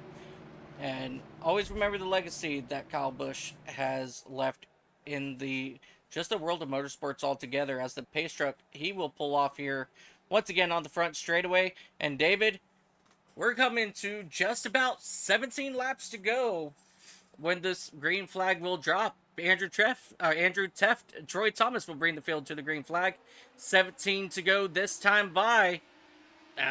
What a jump. Yeah, good jump there from Troy Thomas, as Keith Boland looked like he did get a black flag drive-through for the last cause of caution here. And Andrew Teft out already to an early lead here on the exit of turn number 2. As Troy Thomas, he was not leaving the back wing of Andrew Teft heading down here into turn 3. And Thomas, he's looking to go around the outside, not able to do it. But now he's going to try to go for the crossover here as a couple cars bounce off the outside wall in turns 3.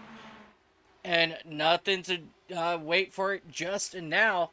But here comes Troy Thomas now to the back bumper. Once again, he's looking to go high.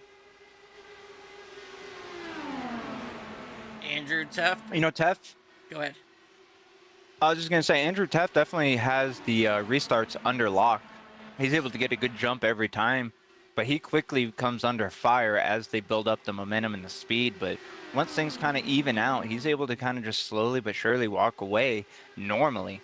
Troy Thomas, on the other hand, he's found a whole new gear as he's trying to his best to hold on tight to the back wing of Teft. They're only 0.30 away from each other, and it's slowly but surely staying exactly that.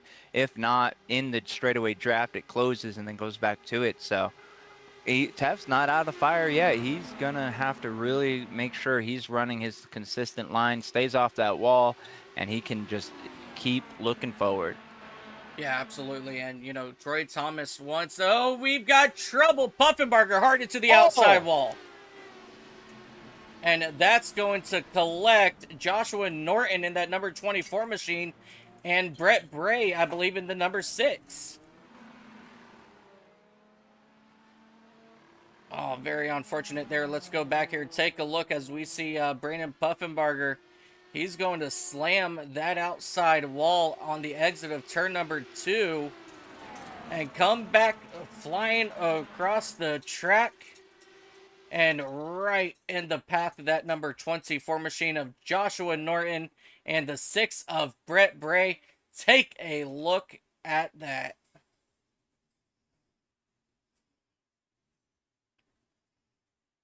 Oh.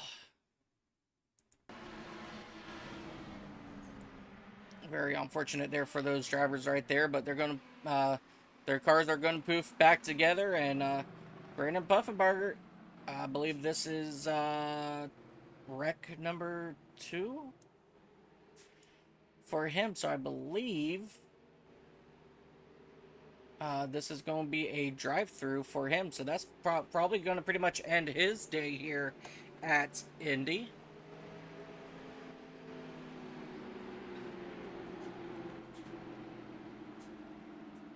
And now Teft has to put up with Troy Thomas one more time.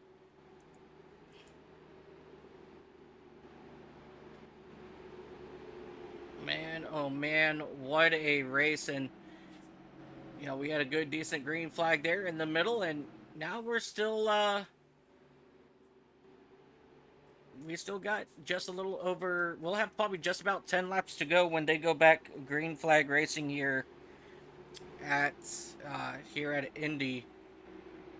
That's going to bring the desperation levels up, that's for sure. The cars in the middle are going to want to go to the front. Cars in the back are going to want to go through the front. In order to get there, they have to get through the middle. And if you're Teft, that means you got to be on your game. You have to make sure you capitalize on the restart, get your throttle up nice and easy, don't spin those tires, and then make sure you absolutely dominate through 1, and then down the short chute, and then into 2, onto the backstretch. And you're going to want to be moving left to right as much as possible. You're going to have to do your best to break that air away from the car behind you, but while also not allowing them an opportunity to get around you. So a lot's probably going through that number 98's head right now. And stand up, sit down, put your seatbelt on, hold your favorite stuffy, flushy, whatever it may be. Get ready for some chaotic end to the Indy 500 here with Racers Elite. Absolutely, and one thing that we all know about Andrew Teft is, honestly, he thrives under pressure. I don't understand like what it is with Andrew, but he just absolutely thrives under pressure. Another driver that thrives under pressure as well is Kensley Smith, who unfortunately didn't make it to the end of this race. But, you know, you're saying, just watch Andrew, okay? That's all I'm going to say. Just watch Andrew. Oh, yeah. You definitely want to peruse through the field if you can, but if you're interested, sorry about that, if you're interested in the most action and the most high stress, if you're really eager to win that $100 or you want your driver to win that $100, you're going to want to watch up front, because I wouldn't be surprised if Troy Thomas makes a move. And we've seen it before. Andrew Teft made contact with the car he was battling and caused a little bit of mayhem there. So you might want to keep an eye on there just to make sure your driver doesn't get involved.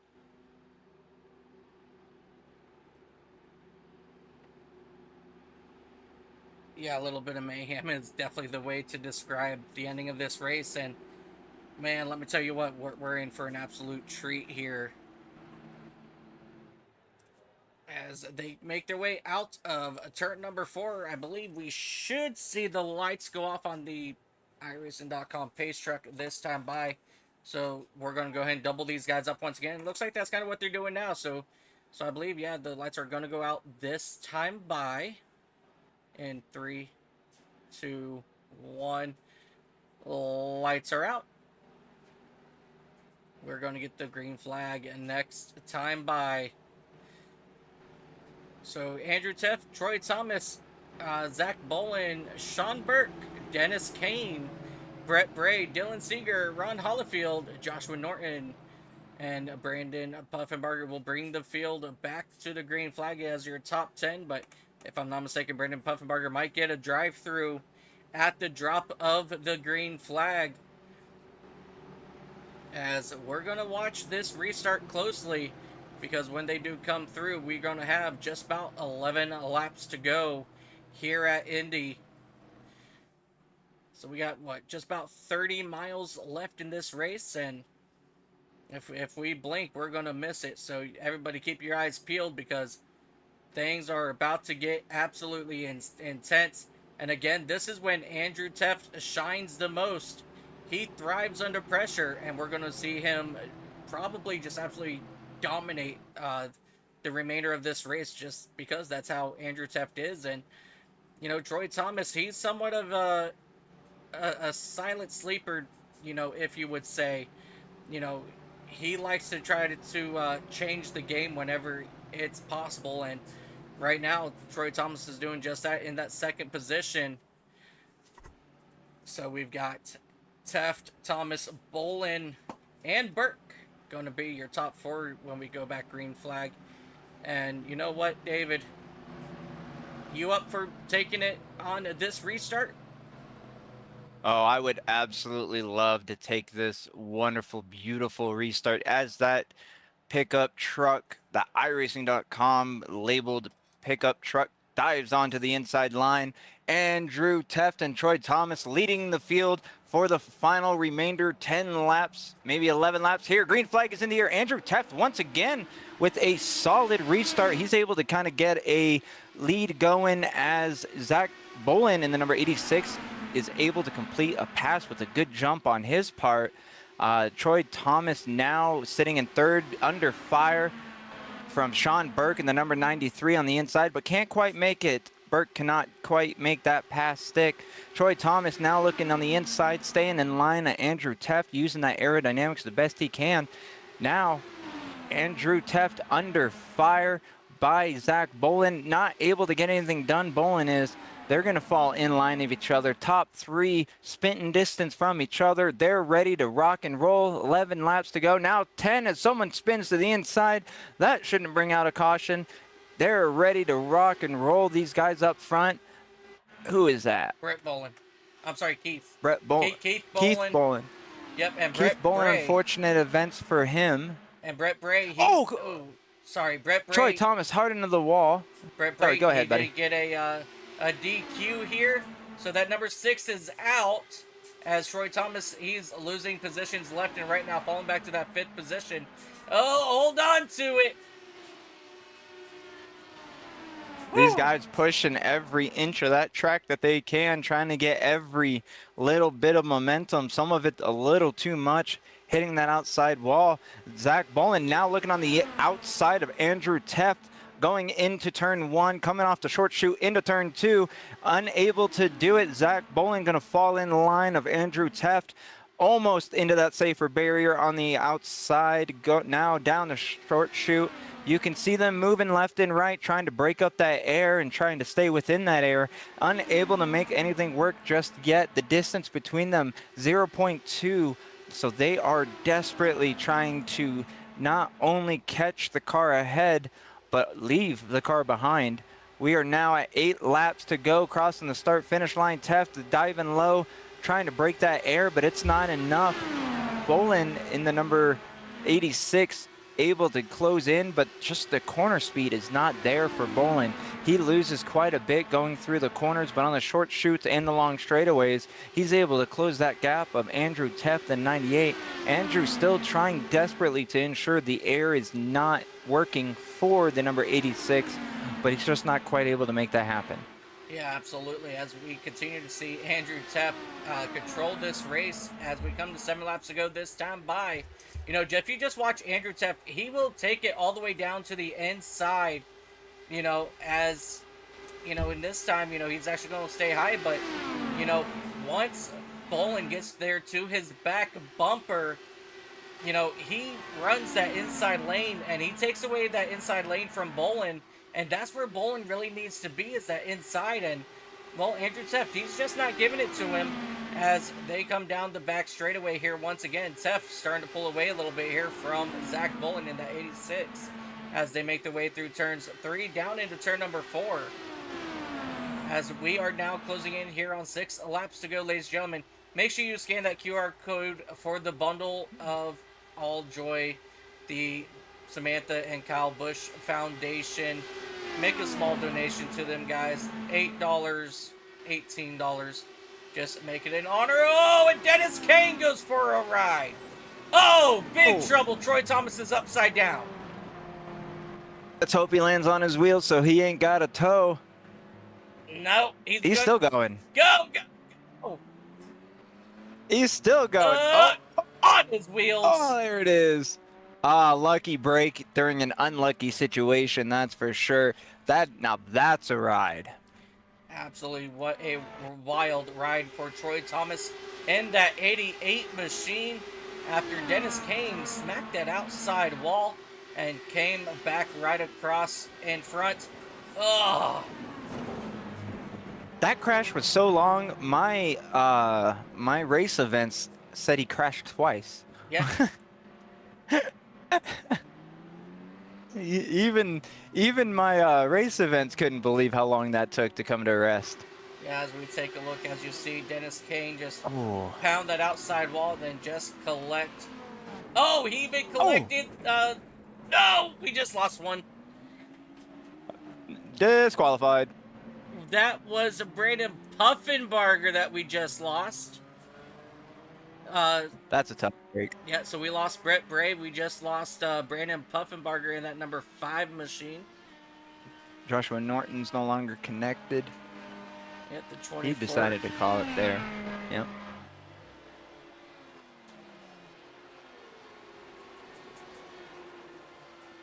Field is getting smaller and smaller, but we are coming to the end of the race here. Less than 5 laps to go.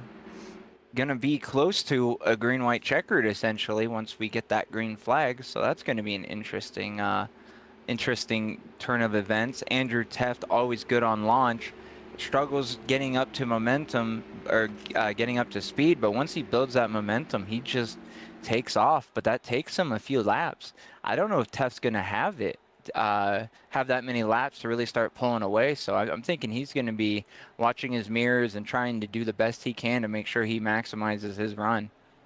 Yeah, there has been a couple of times already where Bolin, he got a really good exit and was able to outrun Andrew Teft to the start-finish line a couple of times on that last restart. So this restart is really going to turn everything around, as we do have Troy Thomas, Sean Burke, and Ron Hollifield all coming down pit road to get some fresh tires on their machines. Can this make a change out of everything? Well, taking a look at the last lap pitted, I think it'll help. I think it will matter. I mean, at least 10 laps on minimum for some of these guys. Whereas, yeah, 174 for Andrew Teft. Zach Bolin, 174 as well. 181 for Dylan Seeger. Troy Thomas, 196. Sean Burke, 196. So they're on fresh. And with such a small field remaining, this may upset everything. If they're able to apply those tires to best use, they might end up being able to make a run.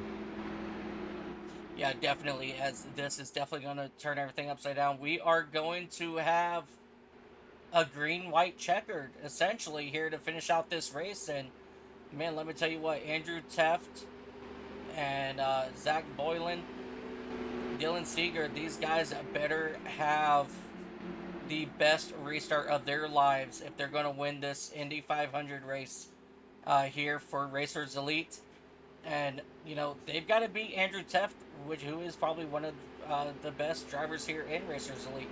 So, you know, it's going to be a really big feat, but we're about to find out. See who can come out on top as the field comes out of turn number 4 to get the 1 to go signal. So, ultimately, David, this next restart is it. This is all for the prize pool, I believe, of $100 at the end of this. As we're going to go ahead and get these drivers once again doubled up.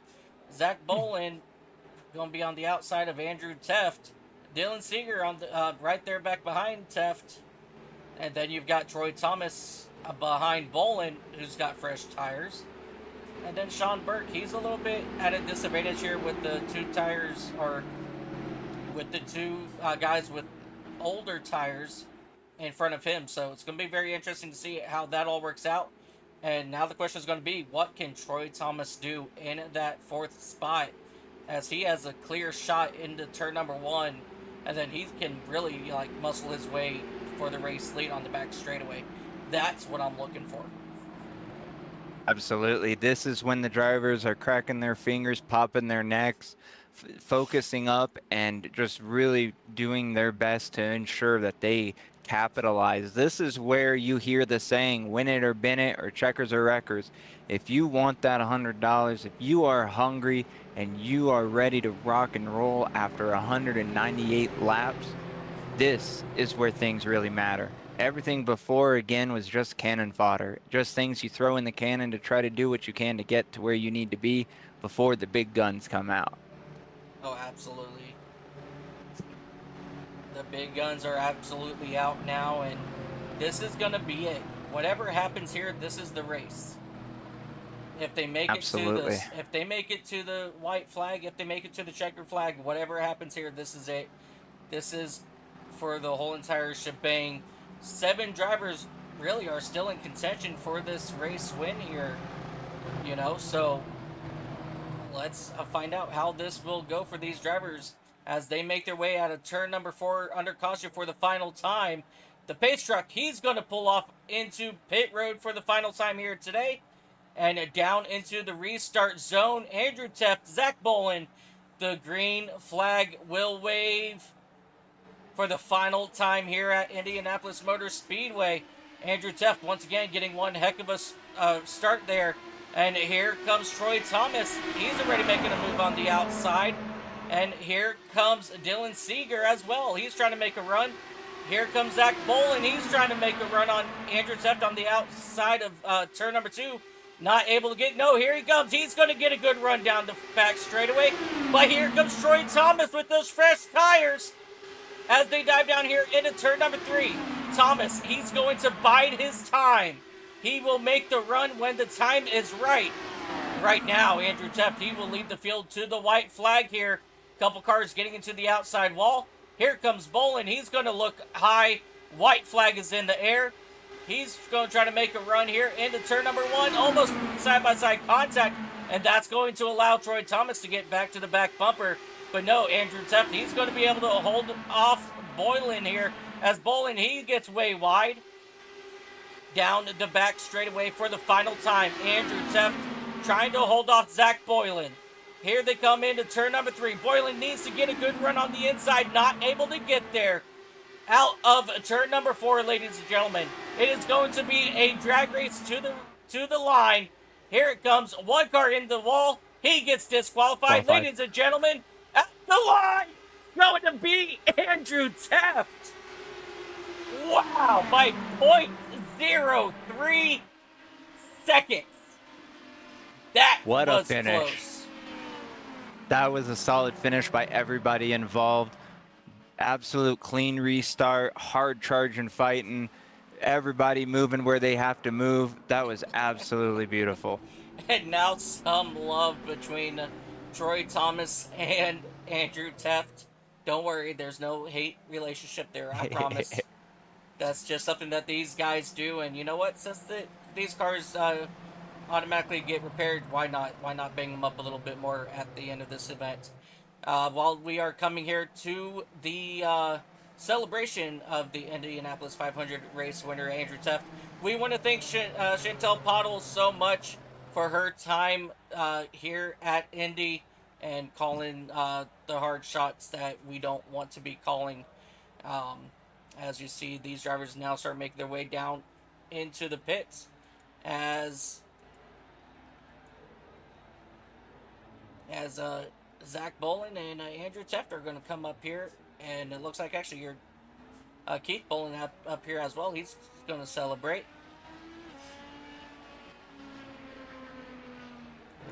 Interesting to see how a NASCAR driver tries to burn down an IndyCar tire. Oh, you just wait. Andrew Polish Teft. victory lap first. Yep.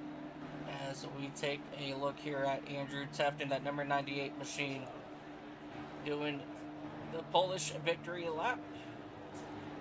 Something that you don't really see often here with Racers Elite, to be honest.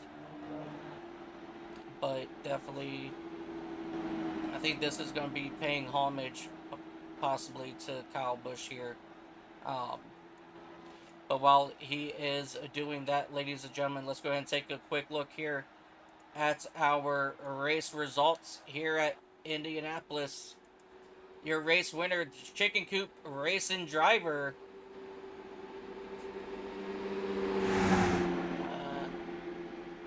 Wait a second. Yeah, there it goes. Andrew Teft. Zach Bolin, he'll come home second. Troy Thomas, he'll come home third. Dylan Seeger, fourth. Keith Bolin, fifth. Ron Hollifield, sixth. Sean Burke, seventh. Dennis Kane, eighth. Joshua Norton, ninth. And Brandon Puffenbarger, he'll finish out 10th. Brett Bray, Truth Hope, Kensley Smith, Terry Fennell, and Trevor Fettig will round out your top 15. And to round out the field, it's going to be Robert Garcia, Joe Bonner, Jonathan Stidham, and Barry Nelson in that number 96 machine. We did have 3 drivers not start the race, which was Brian LaPratte, Matt Mettler, and Rick Sanchez. Your hard charger will go to Zach Bolin, coming up 12 positions. Brandon Puffenbarger led the most laps with 84. Sean Burke had the fastest lap with the 40.716. Andrew Teft was your pole center and your race winner. We did go for a total of 200 laps, 500 miles. We did have 8 different leaders here, and quite a bit of cautions as well. So definitely a really good race all around. As there we are. Let's go ahead and hide that as Andrew Teft, he's making his way back to the start finish line to take over a burnout session here on the front straightaway. So far Andrew Teft is the only one in Discord. Gonna wait to see if Troy Thomas wants to come up and have a quick talk.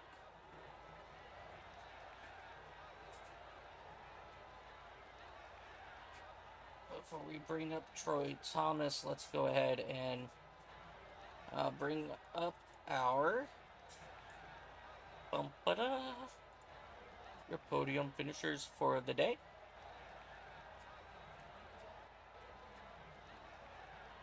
Alrighty, let's go ahead and bring up Troy Thomas, who's down in the Misfits. Let's go ahead and bring him up here into the booth.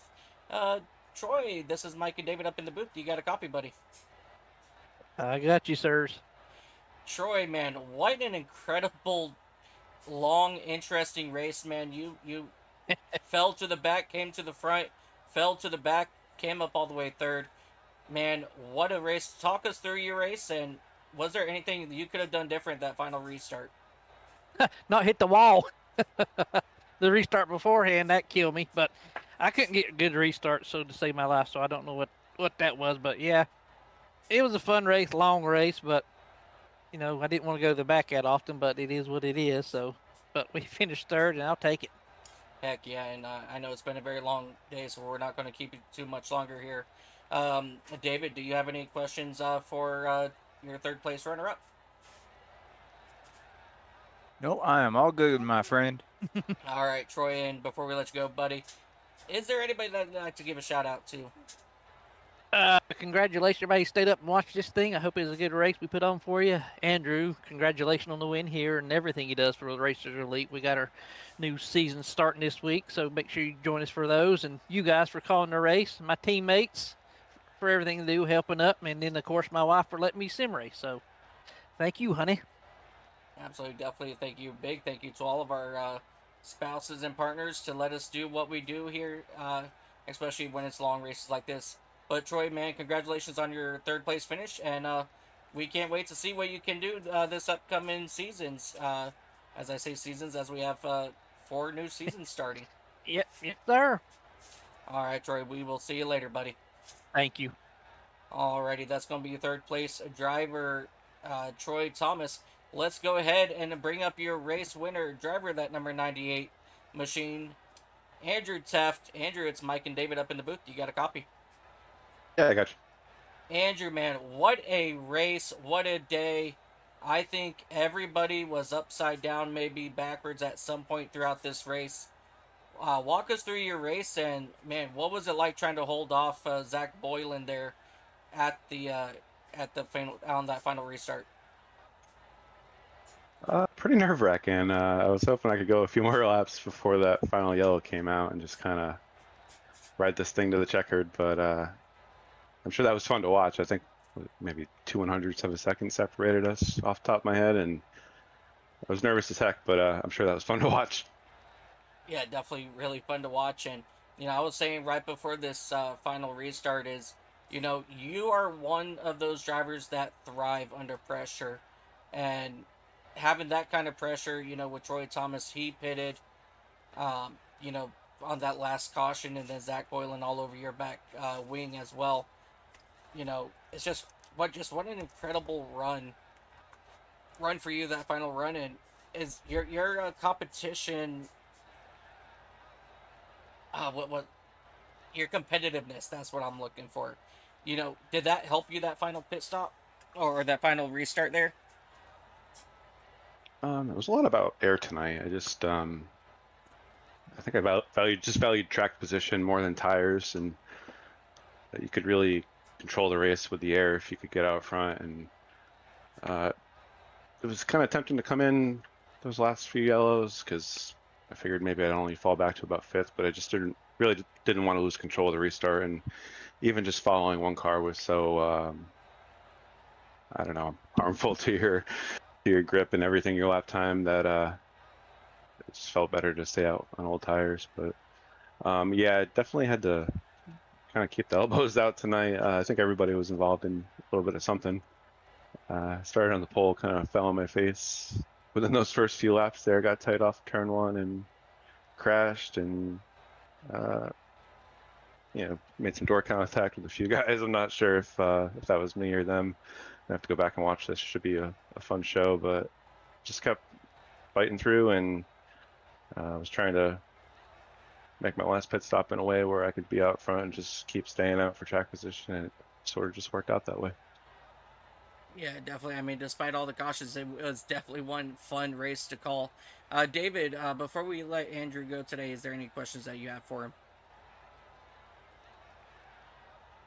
No questions. Sorry, eating. No question. I just want to thank you for putting all this on, for allowing me to come in here and fill a gap here, help Mike out during this. You guys put on one phenomenal show. Quite a long show, but a phenomenal show nonetheless. Congratulations on your race win. I did notice you were really strong on their starts. You got a good gap, and once the race so maybe I do have a question. Once the race kind of started spanning out after the restarts, you could start eating away on the space, or well, adding space between you and the car behind. But for the first 3 to 4 laps, you were having a little difficulty just walking away. What were you feeling out there? Were you adjusting your weight jacker at all, or changing your throttle programs to try to adjust and find a sweet spot, or were you just kind of along for the ride? Yeah, I was a little all over the place on the tracker at first. Started off just kind of leaving it alone, and I would say I was between 7 and 10 most of the race. At the end, I just left it in 7 the whole time, and I was able to just leave it in 6th gear and flat-footed it all the way around the track. And there was a few times where I think I might have had it too high for too long, and I started to get a little yawed out and scrubbing off some speed, so I'd kind of knock it back down. But I'm not an expert on these Indy cars. I believe there's some hybrid stuff I didn't set up tonight. Would have had to map some buttons on my wheel. I don't know if Zach had that at the end because he was getting some really great runs, but I probably could have found some more speed there if I figure out how to use that stuff. Yeah, absolutely. Well, it worked out for you better in the end. Yeah, the hybrid system is definitely a phenomenal use once you get used to how it all works. Yeah, I did not realize they had built that into the game yet, so I'm surprised I was able to pull this off. But especially at the end there, that was a huge run to the checkered flag.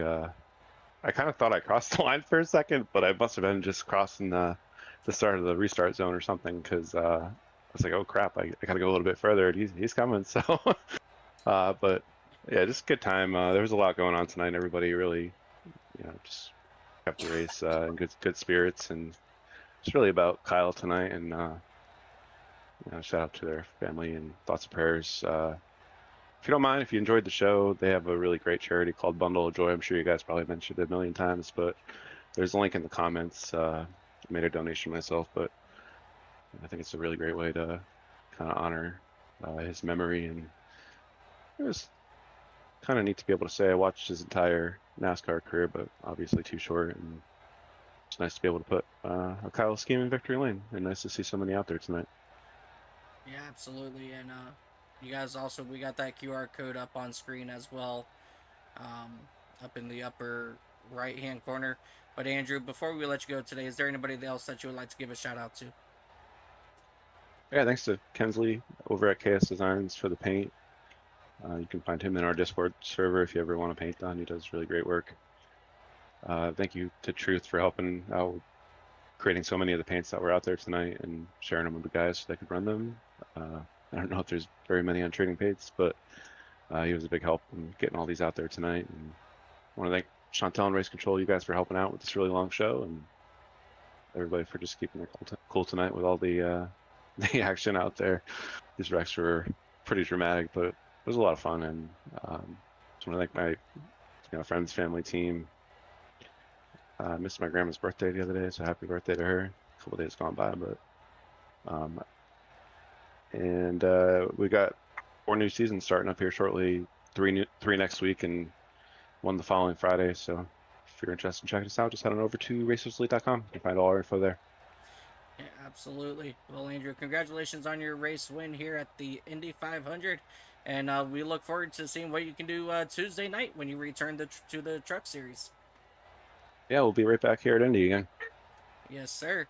Alrighty, Andrew. We'll see you on Tuesday, buddy. Thanks, guys. Alrighty, ladies and gentlemen. David, before we finish out here today, what are your final thoughts about your first experience here with Racers Elite? And are we going to have you come back and possibly join us up here for possibly some more? A lot of people would say, oh my God, so many cautions, such this, such that. Understanding that these guys are full-blooded NASCAR oval drivers jumping into a car that they are absolutely unfamiliar with and dedicating themselves for 200 laps.